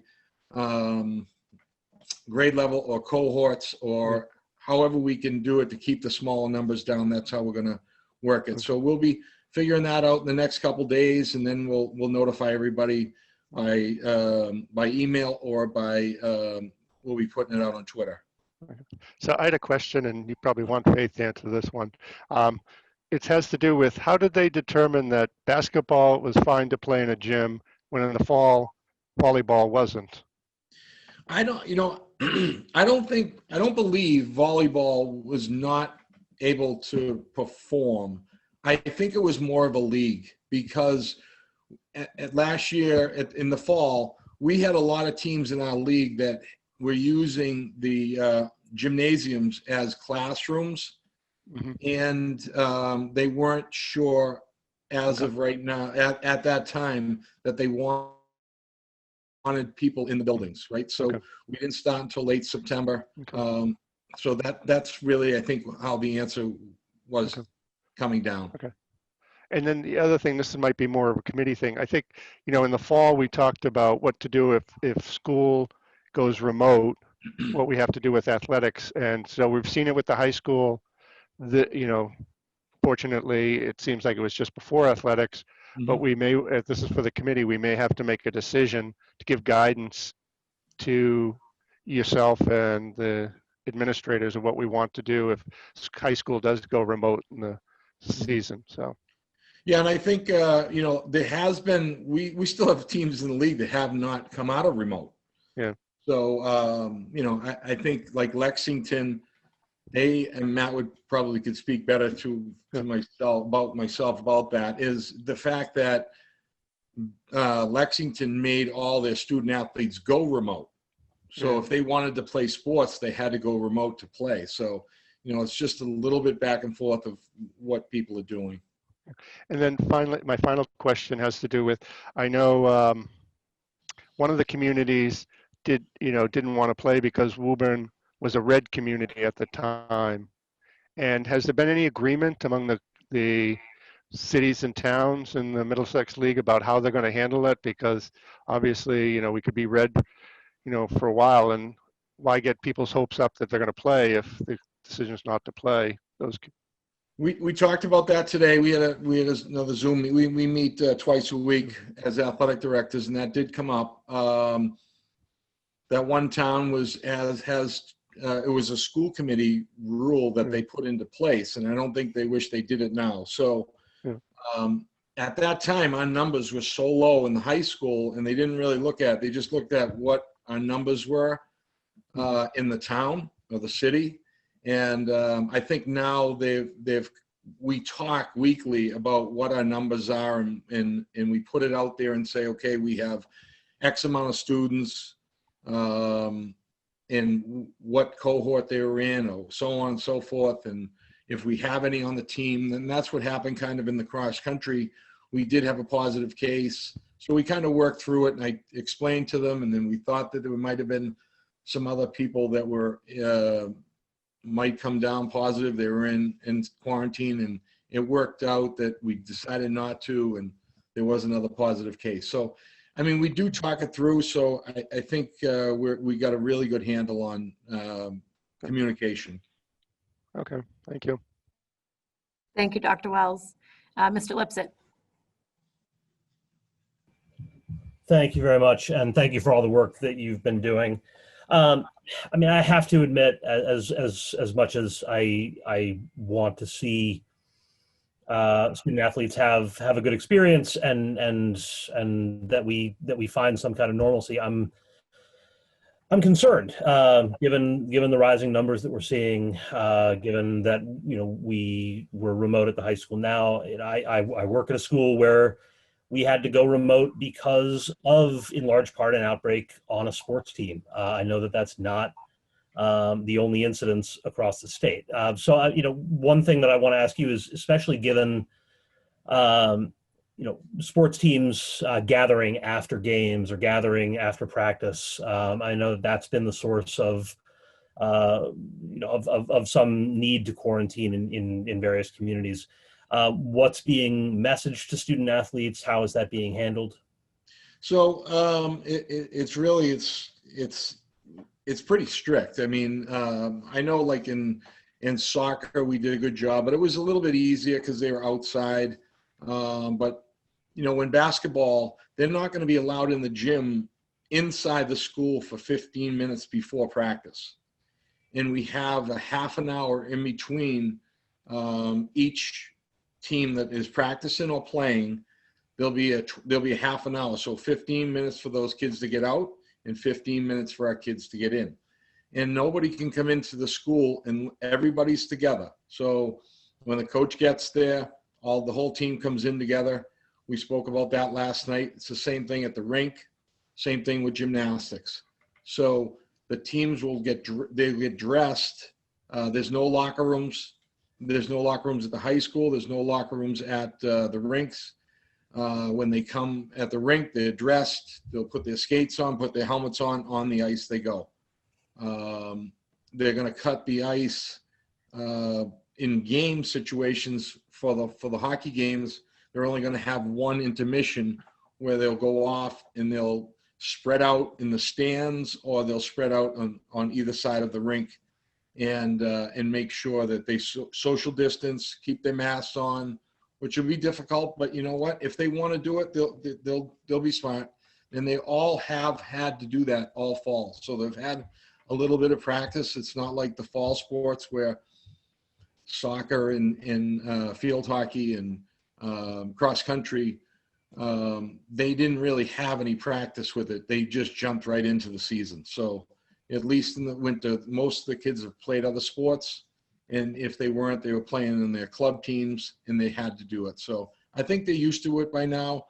And I can say at the high school, our kids have done an unbelievable job of, I thought like the mask would be on the side of their head, down around their chest, up on, so they have done an amazing job. And that's why I believe we haven't had a huge, spreader at the high school. We had 3 cases of athletes that tested positive, all on different teams. But can it happen? Absolutely. We just have to be vigilant about that. Thank you very much. And I second it. Yeah, I work in high school myself, and I have been incredibly impressed at the lack of any kind of mask issues. It's been great. The one thing that I hope coaches are going to be making sure to impress on their teams the need to not gather after games and not gather after practice as well. I know there's a limited amount that we can have any kind of control over that, but I know that can be the source of a lot of problems. You have one positive case on a team and everyone's gathered after a game or after a practice, then you can have an entire team have to quarantine, and then you've got not only an interruption in the sports schedule, but also a pretty significant interruption in school. So. Yep. And I think our coaches will do that. And also, we need to stress that to the parents because sometimes it happens that they're doing, pasta parties and things like that they still think that can happen. Those cannot happen. So, and we stress that. I mean, are there any measures that we can consider beyond simply, asking parents or stressing to parents, participate, talk about participation barriers if such things happen? I mean, this is a very concerning thing to me because, we're trying to prioritize in-person learning. And I know that there are schools that have had to go remote because of exactly this issue. Mm-hmm. I would believe, I know that for, we'll stress that. I know we will stress that. Actually, me as the hockey coach, we won't be having pasta parties. I can promise you that. And then, so, but we'll stress that to all the other coaches and make sure that they know that their season, the school is in jeopardy if somebody makes a bad decision. So I think they'll understand that. I think the fall was a trial and error, and I thought they did a pretty good job, and we can only do better in the winter. All right. Thank you very much. Thank you. Okay. Thank you, Mr. Lipset. Mr. Mulrennan. Hi, thank you very much, Madam Chairman. Jimmy, how are we doing? All right? I'm doing very well, Santa Claus. All right. Hey, congratulations on your son, by the way. Riley, congratulations. And also congratulations on the student athletes of the fall season, Jimmy. I had a chance to stop by some of the activities, and you're right. The kids stepped up. They wore their masks. The coaches stepped up, keeping the kids in line. And I think, parents, as you stated earlier tonight, maybe didn't like some of the rules, but those are the rules. And because of those rules being enforced and being, followed by the Woburn parents and the Woburn families, we were able to have the events and the games that we did. Moving forward, do you think, I'm sure you probably can answer yes to this question, but I know Woburn Public Media live streamed some of the games in the fall season, and are you making arrangements to do the same? Again, parents are going to be concerned, my kid, just like your kid, is the star hockey player. They got to go watch him. I got to be there. Is Woburn Public Media going to step up again and perhaps live stream for the students and for their families? Do you know that yet? Yes, right now we're definitely have it at the high school. We'll definitely have it at the rink. We're working on some for gymnastics. So right now we're almost at 100% that we're going to have all the games live streamed. That's actually within the league also. The rinks in the basketball courts are a little bit easier than out on the field because you have to have internet access and but Woburn Public Media was awesome in the fall. They did 90%, if not 100%, of all of our games live streamed, and they're right on board for it to do it again. It's a lot of work for them, a lot of Saturdays, but they're doing the best they can for our kids, and it's really helped and made it easier.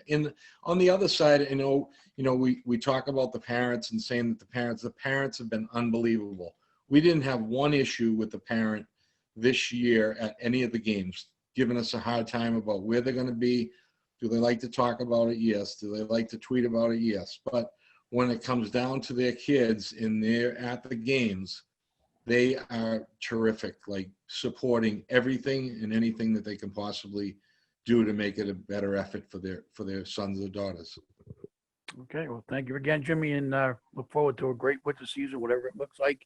I think the word tonight has been pivot.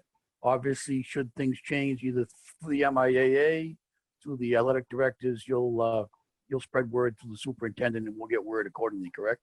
Correct. All right. Thanks again. Thanks for your time tonight. Thanks, Mike. Thank you, Ms. Mulrennan. And so at this point, we are in a situation where the superintendent has pivoted to a remote model for a week with the idea that we will reopen. So I think what I'm hearing is that the administration is not requesting the school committee to take any action on winter sports. But I guess if there's a vote by the school committee or any sort of long-term shift to remote, that's when we would probably be asked to take action. Is that right, Mr. Superintendent? That is accurate. Okay, so we're not really taking any action. This is just sort of an update to see where we are with fall sports. Fall and then winter sports, right? Yes, yeah. Sorry. Yeah, you're right. Winter. Yeah. I don't even know what season it is. Okay. Yeah. So we're not taking any action. We have, the committee has updated that winter sports are still going to go on. But of course, with everything that might change if the high school remains in a increase in cases. Did I summarize that right, Dr. Crowley? You did. My understanding is we're in a temporary pivot Yes. to the remote Right. model. Should Okay. it become more permanent, like we did in the fall, if we are going to be in a remote model, I think Right. at that point the committee should Okay. should weigh in. I do see Dr. Wells with his hand up. Oh, of course. Dr. Wells, yes, please. Yeah, so I just wanted to clarify because, there may be a long lag time before our next meeting. Yes. That's why I brought it up. And No, thank you. if the superintendent's comfortable, making a, initial decision and then asking for the school committee to reaffirm that, that's probably the easiest way. So we leave it up to the superintendent to make a decision, if we go long-term, and then when we have our next regular meeting, we can decide, in the future, we should do this or Yes. whatever. Thank you, Dr. Wells. And if we need to have Yep. an emergency meeting, I know how to Yep. find you all. So we can make a decision if in fact the superintendent wants a vote from the school committee. But as Dr. Crowley and I consulted on this, it feels like a snow day. He's making sort of emergency Yeah. decisions. And then if it becomes a more permanent situation, that's when the school committee will Yeah. endorse or approve. And Thank you. And before we move off the topic, I do want to commend Mr. Duran and all the fall sports athletes and coaches, because they did a great job in a very difficult situation. And it does give me the confidence to move forward in the winter, because if the fall were to not have been as successful as it were, I would not feel as comfortable moving forward. So I do want to congratulate all fall athletes for an outstanding season. And I heard the concerns. We all share them. And people need to respect the rules and follow the rules because we're here for education and for academics and in-person learning first and foremost. And so, but I do have full confidence in Mr. Duran and the winter coaches. Thank you. Thank you, Dr. Crowley. And again, thank you, Mr. Duran, for coming tonight and giving us an update on winter sports. Clearly, you're doing everything you can to keep kids safe. You seem very on top of it, so we trust your judgment in this regard. So I thank you very guys much. for all your support. Yeah, thank you. Of course. Okay, moving on. Subcommittee reports. Finance Subcommittee, Mrs. Chisholm. Yes, we did meet, and I will tell you, I just keep getting a warning saying my internet's going to be fading in and out. So in case I go mute, I'm sure Dr. Wells will take over. But we did have a meeting on November 30th at 3:30 at the Joyce Conference Room, and in attendance was Superintendent Dr. Matt Crowley, Assistant Superintendents Bob Alcanada and Mike Baldessari, Patty McKinnon, and school committee members Dr. John Wells, Andrew Lipset, and myself. We reviewed the list of bills, found them in order, and there were warrant one was $250,064.26, warrant two $12,218.72, warrant three $70,938.51, warrant four was $679,693.35, and warrant five was $8,382.63. And I need a motion to approve those. Make a motion to approve? Any second? Second. Okay, so I have a motion on the floor to approve the paying of bills, and I have a second. Do I have any discussion on that motion? All in favor, roll call vote, please, Dr. Crowley. Ms. Chisholm, Yes. Ms. Cormier, Yes. Mr. Lipset, Yes. Mr. Kissel, Yes. Mr. Lorennan, In favor? Dr. Wells, Yes. Ms. Crowley. Yes, that vote passes unanimously, 7-0. Ms. Chisholm? Yeah, and then we also reviewed the balance of accounts. And in detail, we went over the legal balance, and Superintendent Dr. Crowley provided a handout, which was reviewed, and all questions were answered with satisfaction. I don't think we need a motion on that one. But there was one journal entry that needs to be approved by the full committee with a favorable recommendation coming from the subcommittee. It was a transfer of $149,082.59 from a grant to out-of-district tuition. And I'll make a motion to approve the transfer. Second. Can I have a motion to approve the transfer as stated by Ms. Chisholm? Any discussion on that motion? All in favor, roll call vote, please, Dr. Crowley. Ms. Chisholm, Yes. Ms. Cormier, Yes. Mr. Lipset, Yes. Mr. Kissel, Yes. Morenin, In favor? Dr. Wells, Approve. Ms. Crowley. Yes, that motion passes, Mrs. Chisholm. Yes, and if Bob wants to send that to Dr. Wells, he can sign it like we have in the past, if that would be easier, or if you want to wait for me to get over there at some point when I can do that too. We'll take Um, care of it. Okay, Thank you, Ms. Alcanada. And the Assistant Superintendent, Bob Alcanada, provided a schedule of how we'd like to proceed with the 2021-22 budget. This will need a vote from the committee. It would save time at our regular meetings, but the subcommittee wants all members to be included in our budget discussion. If the committee is in agreement, then we can move forward with this and possibly hold the meetings at 6 p.m. to ensure that all members could attend who would want to be there. So that's something that we want to discuss, but I'll finish with my minutes. We had Assistant Superintendent Bob Alcanada provide us with a copy of the indoor air quality assessment that this packet was sent to all of us electronically. That was done by Train. Some work was performed and all of our schools have passed on all the inspections. Assistant Superintendent Mike Baldessari was asked about Chapter 70 money, and he does not feel this isn't worrisome to us. And he did note that the 25% of out-of-district transportation did not come. We reviewed the grant with all questions were answered with satisfaction. And our next meeting is scheduled for December 16th at 3:30, and our meeting adjourned at 4:15. So I don't know I if wanted we to- if we want to Balance of discuss that. accounts. Oh, Balance of accounts. we We're did supposed to that. approve that. We No, we did didn't make- the list of bills. We made Okay. a, All right, so you can make a motion to approve the balance of accounts. yeah, we should make a motion to approve the balance of accounts. Second. All right, any discussion? No. All in favor, roll call vote, Dr. Crowley. Ms. Chisholm, Yes. Ms. Cormier, In favor. Mr. Lipset, Yes. Mr. Kissel, Yes. Mr. Morenin, Yes. Dr. Wells, Yes. Ms. Crowley. Yes, that vote passes. Okay. I don't know if there's going to be any discussion on the budget process, if anybody has any concerns or worries or. I can, Ms. Chisholm, if I may, can I Yep. just briefly describe it? Absolutely may. Okay, thank you. So essentially, when we're putting together a budget of this size and magnitude, you essentially have three phases. One is the draft budget phase. Then you have your proposed budget, and then you move to final approval. What I've done is in phase one, the construction of the draft budget is very much as you have seen in the past in terms of where draft budget packets are sent out to principals, department heads. They'll have them actually this week. They'll have them 4 or 5 weeks. They'll get them back to us. And then Dr. Crowley, Dr. Baldessari, Ms. Sprague, and I, and other members of central administration will meet with the principals and department heads, and we'll essentially get to the point where we have a draft budget.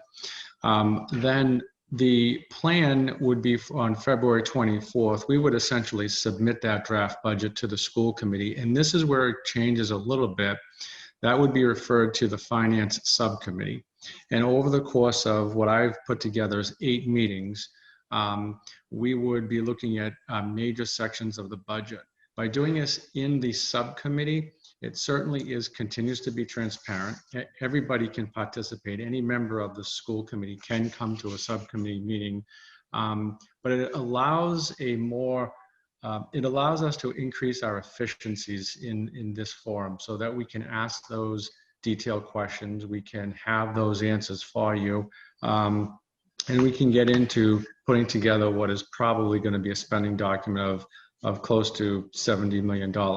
That's a little bit different than from what I think has happened in the past, where a lot of this was done at the school committee, during school committee meetings at the school committee level. And quite frankly, this is going to be a rather difficult FY22 budget year. Doing the budget on a lot of meetings could crowd out some other important items. So that was the subtle change. In the finance subcommittee, we have talked about the need to reform our budget process and our budget construction. And that doesn't happen necessarily in 1 year. It's probably a 2, more likely a 3-year process. And this year, the changes would be more more subtle internal changes in terms of restructuring or reforming the infrastructure of how we put this together. And this is one of those changes perhaps that we'll do. And then that's the phase 2. Then phase 3 is very much the same, where it would come before an official presentation, a vote up or down, a public hearing, and then off to the mayor by on or around April 30th. So I just wanted to give that little presentation, and thank you for that opportunity. That's great. So, Thank you. Ellen, so I just didn't know if people, how the other members of the finance committee, I mean, I'll be there so great, but if they, I don't want them to feel left out, or if this will work, if we schedule meetings maybe at 6, so those that are working can come if they want. I don't know. I'm waiting for feedback to make sure that we are all in the same. Okay, Thank you, Ms. Cormier. if I could zoom into it, I gladly attend. Okay. I'll just be at work still. Okay. I think that's doable, frankly. So I have my hand up. Oh, I'm sorry, Dr. Wells. Go ahead. Yeah, so I just, just give a little perspective, because I've been around for a long time and we've tried a number of different ways. I understand this method, and it is a more efficient method, but the question is it the best method for the committee in terms of giving every member a chance to really do the budget? Because what essentially would happen, a lot of the discussion about the budget, items in the budget, all those detailed discussions would go on at the subcommittee level. And so essentially when the full committee got the budget, it would be probably limited questions, I would think. Because otherwise we're just rehashing all the issues again that we've hashed in the thing. So it would be a duplication of effort. And so it's really what the committee feels. I've been on committees where members want to have their fingers in everything. And the function of a subcommittee really is the only members that are really involved in, because I've been on subcommittees where the chair of that subcommittee would not let other members ask questions. Oh, I should try that. But that's, Pat, you've been on the board enough, and that's one of the things. So if the committee's fine with it, that's fine. But we just have to be prepared that, all the discussions are going to happen in these subcommittee meetings, and it's not going to be like the traditional one where, we do one section and so forth, and there's a lot of discussion by the full committee. So it's really how the committee feels. I'm fine with it, but, it's just one of those things that we'd rather clear the air now than start the process.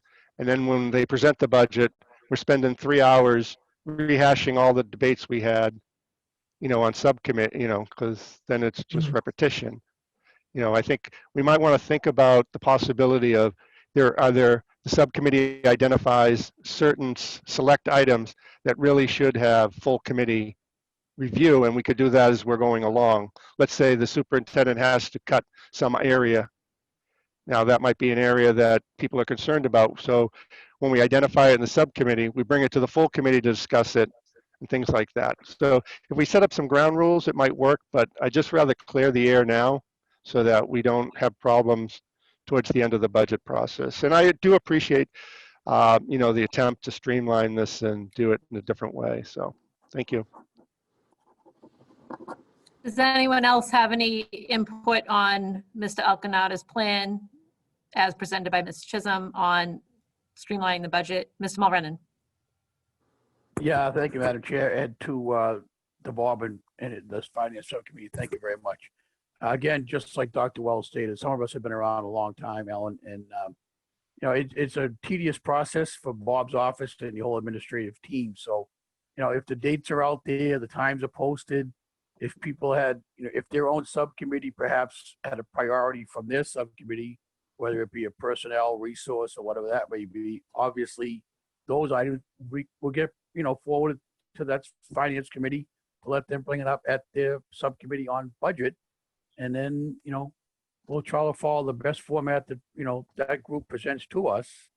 Because as yourself, Ms. Crowley, you can remember last year's budget process, and, not even getting down to the nitty gritty with the mayor, as far as a final number. So perhaps this at least is in the best interest of the committee at this time, in life, never mind the final product, but getting the final draft or draft pieces to us, I think it will be a little more efficient. If you have concerns, obviously the finance subcommittee is the one that would present their meeting minutes and reports through Bob's office to say, you know, this is what we're doing, this is why we're doing it. And I think it'll work depending on the times and dates. If it's like Bob stated too, it's a phase-in program. Obviously, this isn't, you know, going to start a whole new budget for next year. It's going to be, you know, gradually working into a smoother transition to get things more efficiently done, get it down to the council, get it down to the mayor, get it to the citizens and the staff and the teachers and everybody that needs to see it in some way, shape, or form, so we can get down to seeing and dealing with the other business at hand, other than consuming an entire meeting, as Dr. Wells said, with just budget. You know, so I think if this is the way the finance subcommittee, you know, wants to present it for the next upcoming year, I think we'd at least give it a shot. So that's about my $2.50 there. Thank you. Thank you, Mr. Mulrennan. Not to really opine on this from the chair, but I'm hearing from administrator that he has a plan to make our budget process go better. So I'm inclined to agree with that. And I would just hope that whoever is chairman of the finance subcommittee next year would allow other members to speak and be heard about their vision for the budget and in line with the strategic plan of the Public Schools. I mean, I think that would do it. Mr. Lipset, did you have something to say? No, I'm sorry. You unmuted yourself. Okay. So do we want to take any action on this, or you want to just? Probably No? just consider Okay. it, just you know, Yeah, bring it all up right. next year's. Yeah. Well, Well, I do I think we appreciate. should Mr. vote on it, Madam Chairman, because okay. Mr. He has to get planning about how he wants to do it. So, Sure. and I think we should record the vote so that if people are upset at the end, you know, the end product, that they had the chance to discuss it now. That's, you know, I don't want to put anybody, you know, on the line come April. Yeah. You know, why are we doing this? Okay. So I'll make a do I- motion to approve the plan as presented by the Assistant Superintendent for Finance. Thank you. Second. Okay. And do we have any discussion on that motion? I do, I just, wait, Sure, on Ms. that, Chisholm. is maybe if we could do is when we have like the meeting for elementary schools, the highlighted changes could be sent to people. So if there's something that really on that would be an interest, that could perk somebody to attend a meeting. Yes, yeah. If Okay. Yeah, so like if all of a sudden there's 10 positions that are gonna be eliminated, or maybe 10 positions added, we could find out in the dream world that that's gonna be talked about, or, you know, something on that idea. Yes, absolutely. Prior to the meeting, Right. you'd be briefed in terms of these are the major proposed changes, if any. Right. Absolutely. Yeah, and then the time would be amendable to most members. You know, The I just, time of the meeting? the Oh, time, yeah, so I just don't want finance to meet like at 10:30 in the morning when people are working. of If course. other people, you know what I mean, just so that we could do that. Yep. That works for me. Okay. And, all right, yeah, so we have a motion on the floor in a second, and we have Ms. Chisholm's comment. Any further comments on the motion? Okay, let's call a vote. Dr. Crowley, roll call, please. Ms. Chisholm, Yes. Ms. Cormier, Yes. Mr. Lipset, Yes. Mr. Kissel, Yes. Mr. Mulrennan, Yes. Dr. Wells, Yes. Ms. Crowley. Yes. Okay. Okay, so that passes. And the next chair could always make 2 subcommittees for finance or something. So there could be ways to do this. Okay, so moving on. Oh, that was only 1 subcommittee. Jeez. Mr. Lipset, curriculum. Mr. Lipset, curriculum and data trends. I will do my best to be brief. No, it's okay. I was just making sure. Please, you have the floor. So we met on Thursday, December 3rd at 3:30 p.m. We met over Zoom, and attending the meeting were myself, Mr. Kissel, Dr. Wells, and Ms. Crowley, along with Ms. Sprague, Dr. Baldessari, and Ms. Gillis and Ms. Donovan from the high school, or from the curriculum team. So we spoke first about student achievement and whatever data we have at this point in the year High school and middle school term grades grades for term 1 have gone out. We'll have better data for elementary schools in January after the close of the first trimester there. AP testing, according to Ms. Donovan, went remarkably well. We had a lot of challenges, obviously, for AP testing last spring. The tests were radically different than they've been in the past. We did have 100% attendance, which is normal for students in Woburn, but I think notable given the conditions under which the testing was taking place. We are also seeing an increase in the number of students that are taking part in AP testing, largest increase coming in history, and that is affecting the amount that we have to spend on our AP tests. It's also going to be very difficult when looking at AP scores to compare those to previous years, due again to the changes and the challenges in AP testing this spring.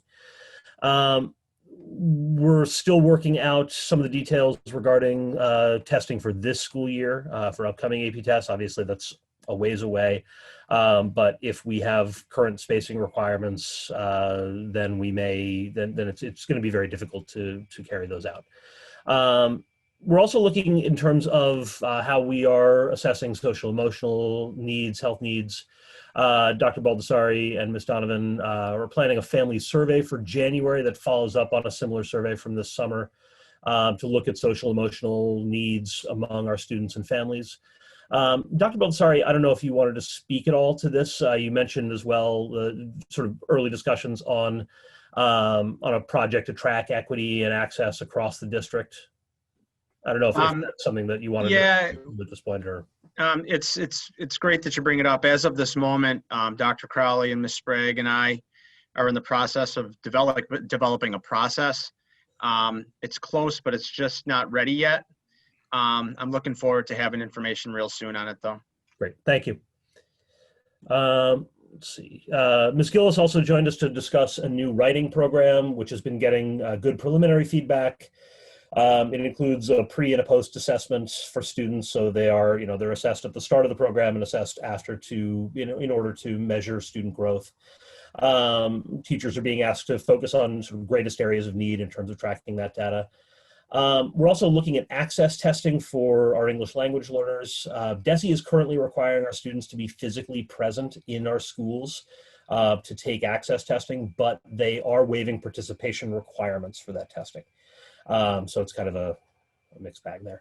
But that is, and Ms. Sprague, do we have an update in terms of when that's scheduled to take place? So it's scheduled to take place the end of January, but just yesterday, I think it was yesterday or the day, no, it's only Tuesday, so yesterday, it was announced that the testing window would be extended for access till May 20th. Okay. So there's significant time. Okay. We had an attendance update as well. So far this year, our daily attendance has varied anywhere between the 90s percentile and somewhere in the high 70s. It seems as though from what Ms. Sprague was saying that it has been somewhat moving down, although not in a particularly straight line. So we've seen perhaps less attendance in recent weeks than we did at the start of the year. We're working on bettering our reporting for our remote attendance for the high school level. We do know that attendance at our supervised learning centers has been better than at-home remote learning.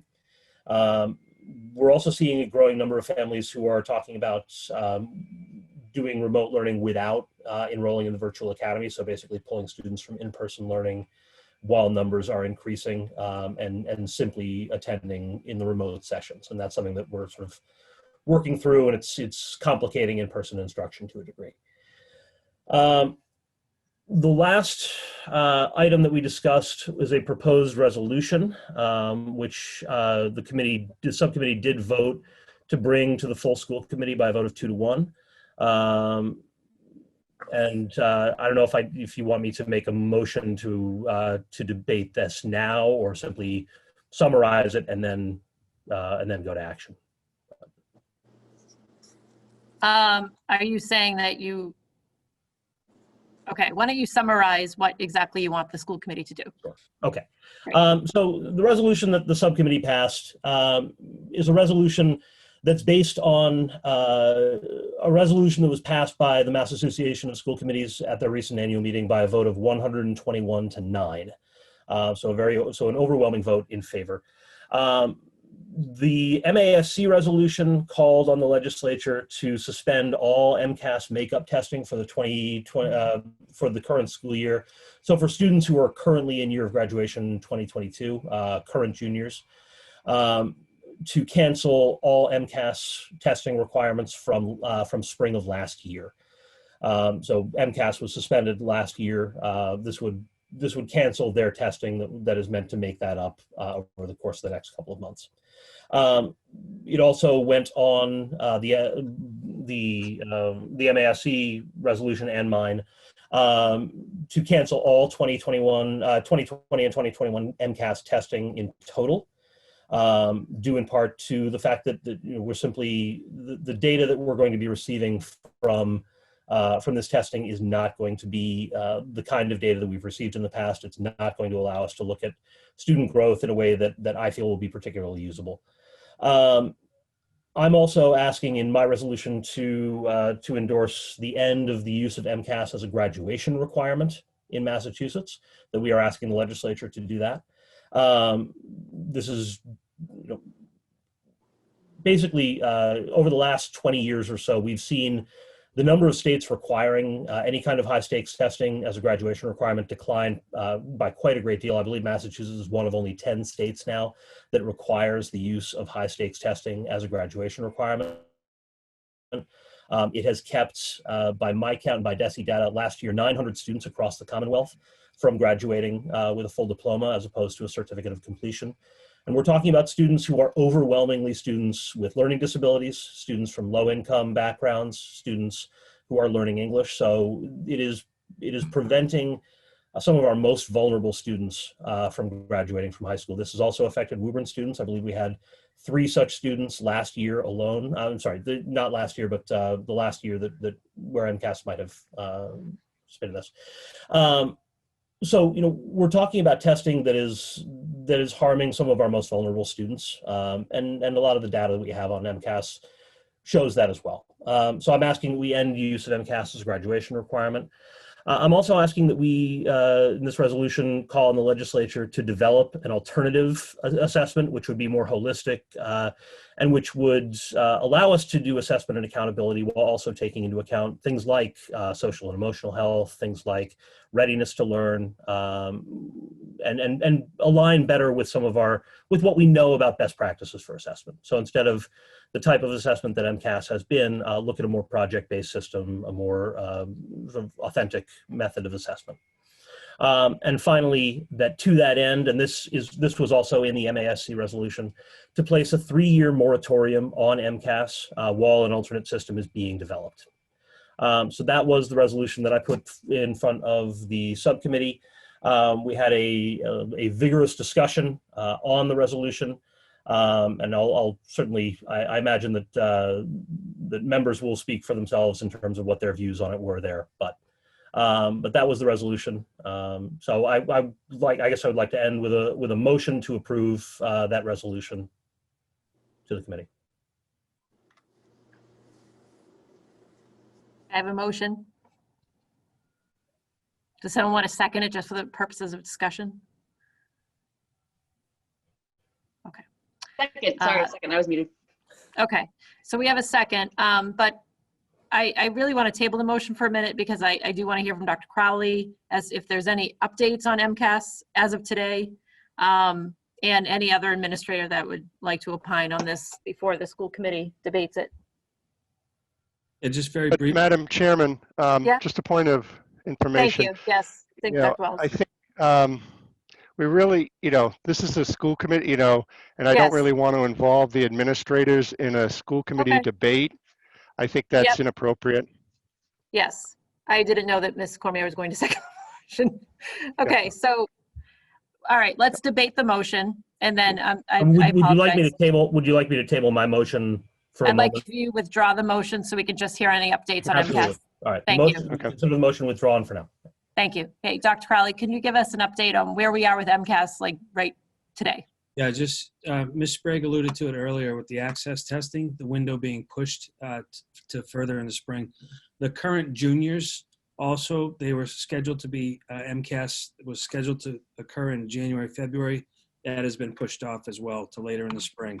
And so that news came to us yesterday afternoon. So both those two tests, MCAS and access, the window has changed. The goalposts have moved from DESE. And I think it's a reflection of the fact that a lot of schools are just not ready to administer an in-person test yet. Woburn, I did speak to Ms. Patrici today, candidly, and she was ready to go. But that being said, we respect the DESE guidance and we'll continue to follow that for right now. Okay. I thank you, Mr. Lipset. I just wanted to make sure that we have the most accurate information because when you had your subcommittee, there was a development. So you can bring forward your motion if you want. All right. So then, yes, given that and given that the testing, while postponed, has not been canceled or suspended, I move that the committee adopt this resolution in full. Second. Okay, so we have a motion on the floor for the purposes of debate. Dr. Wells. Yeah, thank you. Appreciate Mr. Lipset's endeavor. However, I totally disagree with it. I think, we talk about the students that need support, the English language learners, economically disadvantaged students. The reason, I'll speak for Woburn. The reason we got support for these students and we got support for other activities is because we could show definitive needs through the MCAS results. If we don't have hard, unbiased data to present to the community, it's going to be hard to convince people that we need help in certain areas. If we're just saying, oh, we need it because we know we need it, how is the community going to react? I've been around before MCAS, and it was harder to get money for the school system if you can't demonstrate the actual need. The MCAS has allowed us to demonstrate the need. We made significant changes at the high school based on the MCAS results. I'm afraid that if we do away with testing without a replacement, his motion talks about eliminating the testing or suspending the testing while they develop something. I'm all for developing the best measure, but I think to do away with it is premature. As a school committee member, I was on the school committee. The high school seemed to be doing fine according to our reports we were getting from the administrators. All of a sudden, there's a report from the state, that they're lowering the level of the high school. That caused a lot of consternation, but it also caused a lot of improvement. Would that have occurred without this data? I don't think so. I think, we'd go back to the thing that everything's fine, people are graduating. How do you know something's not working? So I think we do need some independent analysis. And I think the people that would suffer the worst are the students who are English language learners, who are economically disadvantaged. As we go on, they'd be graduating. What emphasis would we have to improve these programs? They're graduating. How would we know they need more help? How would we know they're not fully achieving their results? We talk about the students that weren't able to graduate. Well, that's a failure on the school system's part for a lot of those students. I know there are some students that don't want to participate in things like that. We can't help them. But the students that came to school and didn't graduate, or because they didn't pass the MCAS, that's our failure as a school community, because we didn't provide the mechanisms to either teach them enough information to pass or provide alternative means of showing significant progress. So I think, it's easy to say this is a problem, MCAS, and if we eliminate MCAS, high stakes testing, as you want to call it, then all these things will go away. But I think we'll suffer more with the loss of some objective means of identifying the needs of our school system than we are suffering now with the MCAS, however flawed the system might be. So thank you, Madam Chairman. Thank you, Dr. Wells. Any further comments? Madam I may. Chairman, yeah. Mrs. Chisholm. Um, I agree with part of what John says, but I do agree this year, and Desi must understand this because we're in COVID and they've moved the dates. So I think they're totally understanding that if these kids are not in school in front of our teachers, that it's going to be hard to even give this exam to these kids. So I think that that's going to be an issue that is going to be handled, but not just by us, but by everybody across the state, and that will be handled. But I do agree that we do have some sort of a tool that we need to be able to show people that kids are getting what we are saying that they're getting. It's hard in these times, and it's very difficult in these times to do that, but I do think that's important that we have some sort of a graph. And to do it for 3 years, I hope to God we're back in school next September. And how will we know how much these kids have regressed? I mean, teachers will be able to say in front of them, but we need something to be able to sell to our community when we ask for additional funding, when we ask for additional needs within our community, what these schools are going to need. So I do think that we need something to be able to judge how these kids are actually going to do. It might be this year, I'd vote not to do it this year, but not for 3 years. We need to be able to judge these kids. These kids are not getting what they're going to need to be able to do these tests. And if we're saying attendance is going down, how are we going to even know they're going to log on those days if they're going to have to do the MCAS? So this year, I would agree with it, but just to say, no, we're going to do away with it, I think that would be a mistake. So, but that's my 2 cents. Thank you, Mrs. Chisholm. If I can answer some of those. So, I mean, I'd certainly, if people hadn't had amendments that they would want to offer to this, that would be fine as well. I would say, just in answer to the concerns about data and its availability, you know, we as a school district, we generate a pretty substantial amount of data that isn't from the MCAS. You know, I mean, we do a lot of formative assessment based on existing testing. Our elementary schools, I think, have developed a really, really impressive method of assessing reading and assessing it quickly and efficiently for students using independent testing that allows us to get a really clear sense, much better than on a year-to-year basis like we get for MCAS, on their reading levels, that allows us to determine small group instruction. We have things like map testing and other types of testing that we do more as a diagnostic tool on a very regular basis throughout our schools. You know, we know that MCAS is at best an imperfect instrument for determining this. We know that MCAS tends it's sort of the joke within the education community, but the thing that MCAS tends to measure best is what zip code you live in. MCAS has tended to be used as a punitive measure for a lot of districts in our state. It doesn't necessarily support that learning, but it in fact forces districts that suffer for funding and suffer for support to essentially compete with one another just to bump up test scores. That's not education. What we know about how to assess student learning, what we know about how to support student learning, is not what MCAS does, and that's my primary concern, right? That we have at this moment a disruption in education so great that the data that we're going to have available to us is not really going to mean anything. So we should take this opportunity now. We have this opportunity. Right? We need to take it to reshape how we do assessment and accountability across the state. We need to take this opportunity to develop a better system. And, you know, Ms. Sprague in our subcommittee meeting spoke about what I think is a very promising model that allows for districts to collect this information, allows for data to be shared centrally, allows for DESE to have oversight and accountability, but where assessment is done on a more project-based level that really allows students to show their creativity, to show their problem solving, to show their the full range of their capabilities, rather than what MCAS has done. So, to me, you know, and I spoke earlier about looking for silver linings in this pandemic and in this crisis.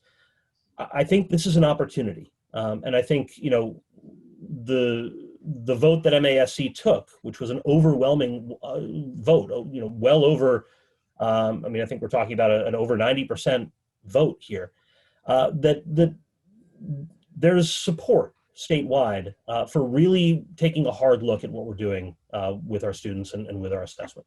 So this resolution is meant to support that. But again, I mean, if members want to propose amendments, then we can certainly talk about those as well. Any further comments on Mr. Lipsett's motion? I just have one question too, if I could. My little thing isn't working, so I don't dare touch it because it keeps losing me. Because what would happen to the Abigail Adams Awards for these kids? How would we get those if we don't take the MCAS? If I can answer that through the chair.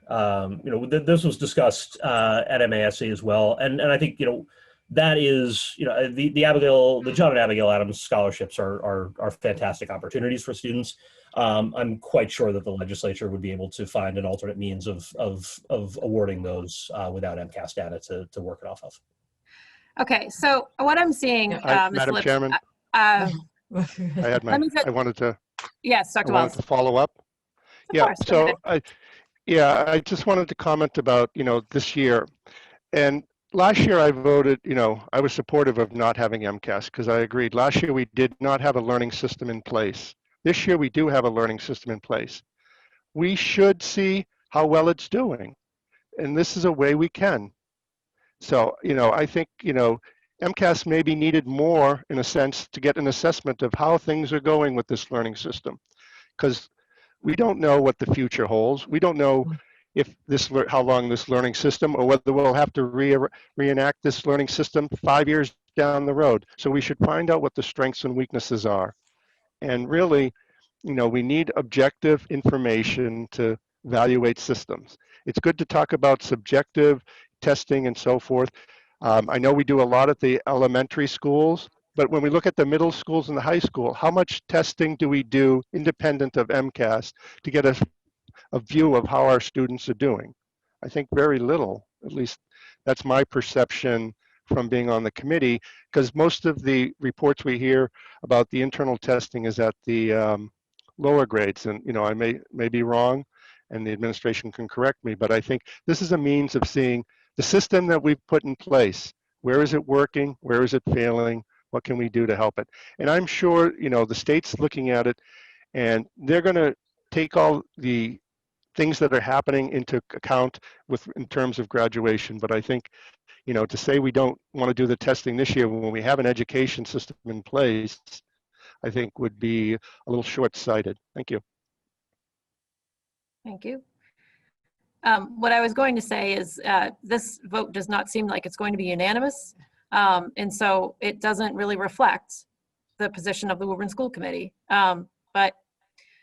Maybe there's a way to compromise on some language regarding the resolution, but we have one member that wrote a resolution for the entire body, and it doesn't seem like we're concurring on it. And so I don't know if we want to send something to the governor that isn't quite what the whole body feels is the position of the MCAS in terms of the Woburn School Committee. And that's just an objective comment of what's going on here. Any further commentary on Mr. Lipsett's motion? All right, let's call the vote. Madam Yes, Chair, if I may. I'm sorry, I didn't see you, Mr. Loredden. I thought I read through the resume. First of all, I want to applaud Mr. Lipsett's efforts on this. We did receive the email and the resolution, and his research was riveting. However, again, as a veteran member, even longer than Dr. Wells, I was here when they said we have to have these. And here we are, X amount of years later, finding out that teachers have been teaching to the test. And true or false, you have a lot of great points along with your resolution, Andrew. And I think, unfortunately, at this time, I think, as indicated by some of the other members, that, COVID's hit a lot of places, a lot of different ways. And, you can say what you want about DESE. We all can, and we all shouldn't, or maybe we shouldn't. But I think they have an eye on the ball. Dr. Crowley said if they keep, they've moved the goalposts so many times on poor Dr. Crowley, he must get emails and inundated with different things every day. So I think, to Mr. Lipsett's resolution, I think you're right, Ellen. Perhaps, go go ahead and try to move the motion, and if it fails, bring it back to the table next year with some other new languages that maybe fit Woburn a little bit better, allow other input from, perhaps others, members that may have some thoughts and ideas on this matter. But I think, to your point, Mr. Lipset, excellent work putting that together. I get the point. I get the message loud and clear. But I think at this time, DESE also gets a message that they have to get their act together one way or the other. They're dealing with an awful lot on their plate. So they are moving around different parts of their puzzle to accommodate lots and lots of people in the puzzle. So I just wanted to make sure I was, at least got my comments heard, Madam Chair. So I appreciate your Thank you, effort. Ms. Thank you. Mulrennan. And if I didn't see you, I apologize. Madam Chair, I have a question. Yes, Ms. Cormier. Or I guess a comment. So I do appreciate Mr. Lipset putting this together and all the thought that went into it. I'm sort of on the fence about a lot of it. I have to put more thought into it. I do agree with not requiring it for graduation, especially this year, but I don't think that, I think Dr. Wells had said, taking it away before there's something else in place. I think at least something, some kind of metric makes sense while they're creating a new system that I think would definitely be helpful. So I like parts of this, not the whole thing, but I agree with Madam Chair that we should all be unanimous on this if we're going to send it in with all our names on it. Thank you. Okay, so I think that's everybody. I think we're ready to call a vote. So roll call vote, Dr. Crowley. Ms. Chisholm, No. Ms. Cormier, No. Mr. Lipset, Yes. Mr. Kissel, No. Mr. Mulrennan, No. Dr. Wells, No. Ms. Crowley. No. So that vote fails 6-1, 1-6. And Mr. Lipset, I did an enormous amount of work here, and we deeply appreciate it, obviously, all of the members. But maybe taking it back to the committee and really kind of negotiating language that everyone, particularly Dr. Wells, who feels strongly about this, and Ms. Cormier and Ms. Chisholm expressed part, accordance with what you wrote. But to write a resolution for the entire school committee has to come from the school committee and should reflect all of our diverse backgrounds and beliefs on this. So I think it's there. I just think there needs to be maybe another shot. I'm more than happy to keep swinging away at it. I know you are. So, But Madam again- Chairman, Yes.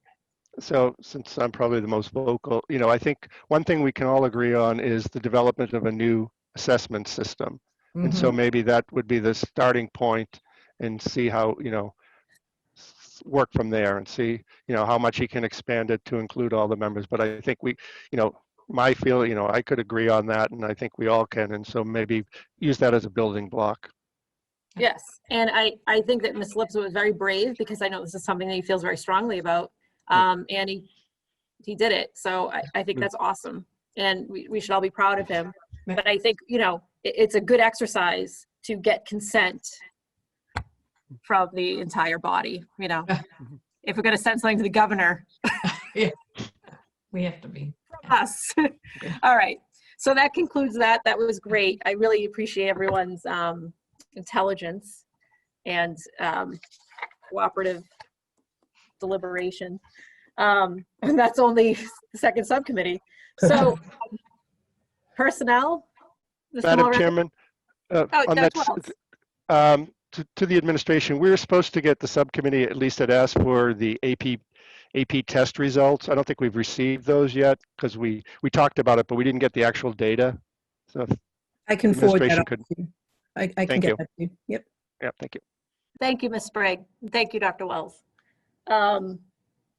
Personnel, I have not Lauren? met Madam Chair. We'll do Okay. so if needed. thank you. Policy, Mr. Kissel.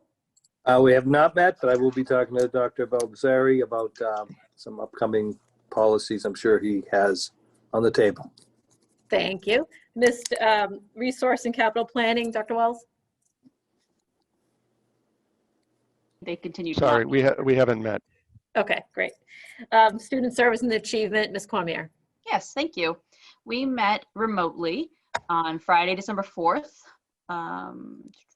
In attendance was myself, Dr. Baldessari, Maureen Ryan, Chris Kissel, and Ellen Crowley. The meeting began at 9 a.m. For the SPED update, Ms. Ryan said everything is going remarkably well despite the circumstances, and they are working through individual challenges with families. The kids are happy and engaged. She's working on some professional development initiatives for the year, some Wilson training for the SPED staff and Gen Ed staff, though a significant number of staff are already trained and certified. She has the goal of having all SPED staff trained. Sarah Ward training on executive function, engagement, and current educational environment, and the Bonnie Singer Consult, the large private training, a 5-week series to give staff more tools around reading and writing comprehension. And the SPED department is just a happy, cohesive team that's working well together. To name their elf on the shelf currently is their goal. But you can just tell just from Ms. Ryan speaking that they're all working really well together, and it's really nice to see. SSA update, Dr. Baldessari on November 16th offered his workshop, Educational Attainment by Zip Code, Race, and Color. And off of that stemmed a conversation about what we can do as individuals and a district for students and staff. So he met with Ms. Sprague to form an advisory council on equity, talking about disproportionate discipline, hiring, and having community members join and then meet monthly and talk about a broad array of approaches to that. We talked about the WTA memorandum on cohort C during school closures, on certain closures. There was a survey that was done and of the teachers, and there was most of them were in agreement that they would be willing to come in. Next, we have to survey the families. The weekend vacation posts have all been assigned. It's 42 hours per school remotely, and then there'll be an additional 21 hours in the summer. We have our new third-party billing provider up and running, which is more in tune to our needs, maximizing reimbursement with the city. And he's working with the related service providers and nurses through Ms. Heater, the nurse leader. Preliminary results from our education audit policies are accepted and approved that we last spoke of in the meeting, and close to 100% for approval on that audit we're expecting. COVID needs tracker, Adriana did speak to, just under 300 entries since September, and the student engagement task force. Food assistance was the second most requested item on that. There's the students added to the, I forget the word, but for the kids that are going into the 6th graders at the extended learning centers, supervised learning centers. So that intervention, she also, thank you. I knew that word was in there. So that started this week. And we want to thank the mayor for the additional funding for that. The CARES Act funding is going to end on December 31st, but Mayor Galvin is committed to continuing the Supervised Learning Center through the end of the year. For EL, Erin Cooper is training her teachers in elevations. They have PD in January and access testing January through March, which again has been mentioned. The parent EL classes at the time, last Friday, there was 21 people signed up, and Adriana's mentioned tonight that there's 50, so they've added another class, filled it, and there's waiting. So that's pretty awesome. LPAC is meeting again on the 15th, and they're working on transitioning the parent leadership into place to take over for, or add on to Erin and Adriana's leadership at this time. Guidance is working to re-engage remote and virtual academy students. They're doing college meetings online, working with the art department on the website, Screencastify for GPAs, and the adjustment counselors are working on virtual counseling sessions. There's been an uptick in referrals. They're meeting with the wellness classes in 9th grade, and the middle school and the high school is going to be having a presentation from the NAN project for suicide awareness. And Ms. Mendez-Sheldon and Ms. Donovan are looking to identify more Intervention Academy kids.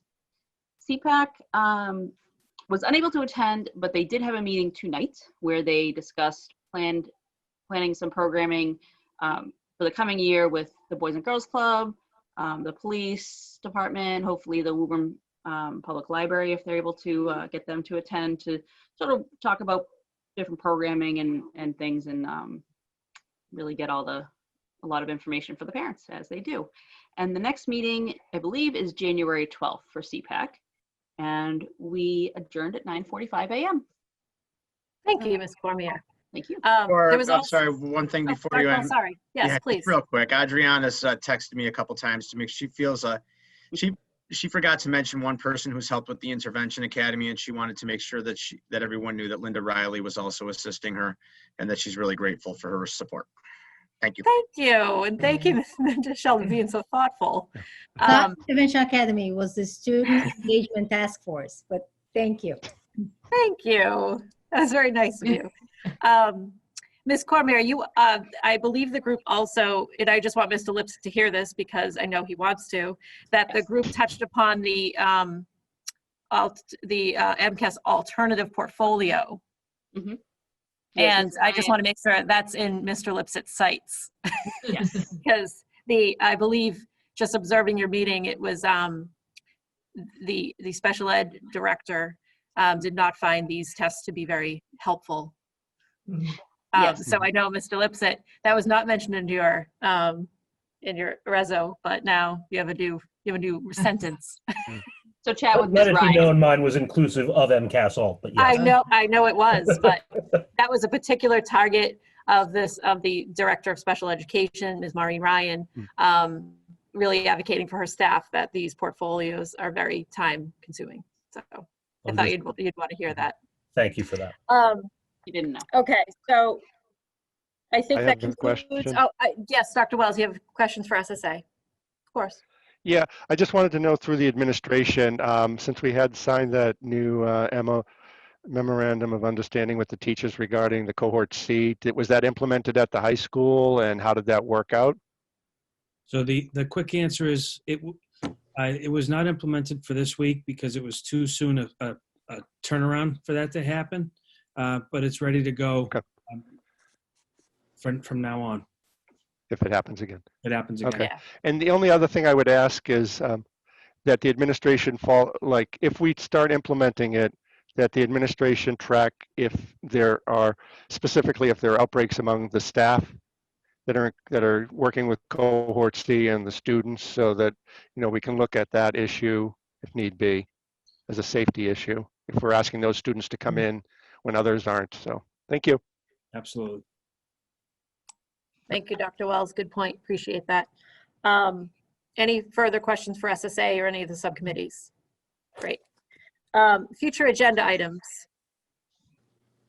Anyone have anything? You can always email me or Dr. Crowley. Okay, great. We had two correspondents sent to the school committee.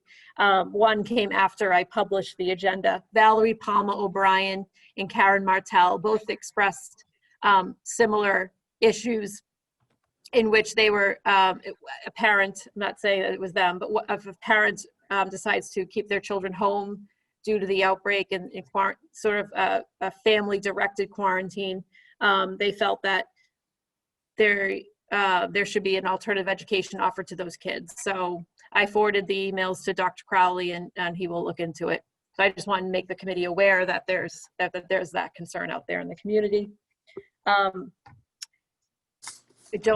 Correspondence, yes, Dr. Crowley, you had one. Yeah, Thank you. Thank you. This just for the committee's benefit. The Prospect Hill Charter School has amending its charter to include Woburn students. We were notified by DESE that that amendment had been submitted, and we therefore responded to DESE saying that we don't support the expansion of this charter. And I just wanted the committee to be aware that this kind of dialogue had occurred. No action needs to be taken right now, but it's more of an awareness that I wanted you to know that it had happened. Thank you, Dr. Crowley. Any Madam Chair? questions? Yes, Mr. Kissel. On the Pioneer School was, I don't know how many years ago that was. Yeah. They made a presentation to, I think, to the city council, and we were there. And what is that? What's going on here, or is it just something different? I'm, Go ahead. I'm not sure. Obviously, I wasn't here for that previous. Yeah, no, I know. So this is an existing charter school. They're not intending to come to Woburn. They're just trying to expand their charter to include and draw from the Woburn community. Gotcha. Okay. Madam Chairman, Yes, of course, Dr. Wells. to the administration, do you know what the process is? Does the DESE have a hearing on that, or do they just review it administratively to make a determination? You want me to speak to that, Matt? Yeah, sure. Go ahead. Thank you, Dr. Wells, sorry. Thank you. So we were notified some time ago, and we had to submit our objection by December of 2020, which we did. We had to state our reasons for the objection, and this will be presided over by the commissioner. We have not been given a date, but we had really great reasons to object, and I feel strongly that we have a good case that they will not get priority access to Woburn students. Because, Madam Chairman, the reason I was asking if it was like a public hearing or something, whether we needed to marshal some more support, like say from our state representatives and things like that to help support our cause. There's no harm in having the delegation be involved. Just the reality of it is that right now there are only 5 students from Woburn at the Cambridge site and 8 students at the Somerville site. Yet in Lynn has 26 students, Boston has 68 students, Malden has 100 students, and Medford has 125 students. Yet the charter school is seeking priority access for Woburn students. So why would they do that when there are so many students so close to them, and they can't find enough students from Cambridge or Somerville to fulfill their to fill their seats? Well, the reality is that the per pupil expenditure that they would receive from Woburn is $20,435, but the per pupil expenditure that they would receive from some of the other areas that are closer is significantly less than that. And we stated our case, and now we have to wait for the commissioner to preside. Okay. So, Madam Chairman, I wonder if we could make a motion to inform our state delegation about this issue, and maybe they can contact the administration and get some more information and maybe draft a letter from them, supporting the school department's position. There's no harm in that, Dr. Wells. It's probably not a bad idea. Okay. I'll second that motion. All right, so I have a motion on the floor. I'll draft the letter. I'll handle it. Okay. Roll call vote, please. Ms. Chisholm, Yes. Ms. Cormier, Colleen, you're muted. Yes. Mr. Lipset, Yes. Mr. Kissel, Yes. Mr. Morenin, In favor? Dr. Wells, Yes. and Ms. Crowley. Yes. So I'll be happy to consult with Dr. Crowley and draft a letter on behalf of the administration and the school committee in this issue. I like drafting letters. Please be advised, I represent. Any further correspondence? I think, Mr. Mulrennan, did you have something?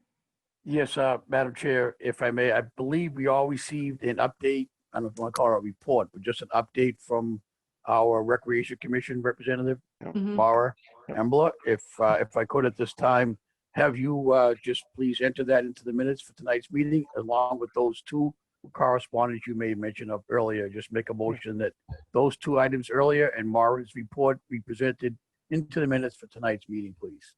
Yes, Second. Good. Okay, yes. Any, I have a motion on the floor in a second. Any discussion on that motion? No. All in favor, roll call vote, please. Dr. Crowley. Yes. Ms. Chisholm, Mr. Lipset, Yes. Mr. Kissel, Mr. Morenin, Yes. Colleen, right? Me too. and Ms. Crowley. Thank you. Yeah. Yes. Yep. So that motion passes. What I wanted to thank Mara Embler for her correspondence. And I sort of, I meant to highlight it, but it came after I filed the agenda. So I really appreciate Mr. Mulrennan bringing that up. And I don't think we have any further correspondence. And those correspondences have been entered in the public record. So I think at this point, we do have executive session. We have 2 items in executive session. One is for the purpose of strategy and collective bargaining with all bargaining units. The second is for the purpose of strategy and collective bargaining of non-union personnel. So I will accept a motion to go into executive session. I'll make a motion to go into executive session for those purposes as specified by the chair. Second. Okay, so Roll call. we need one last roll call vote. Dr. Crowley? Ms. Chisholm, Yes. Yes. Ms. Cormier, Yes. Mr. Lipset, Yes. Kissel, Mr. Yes. Brennan, Yes. Dr. Wells, Ms. Crowley. Yes. Okay. Yes. So we are moving into executive session. I really appreciate all the public support in coming to this meeting, but I would ask everybody to leave so the school committee can have executive session. If for whatever reason you don't leave, I do have to remove you, and I apologize for that. Thank you.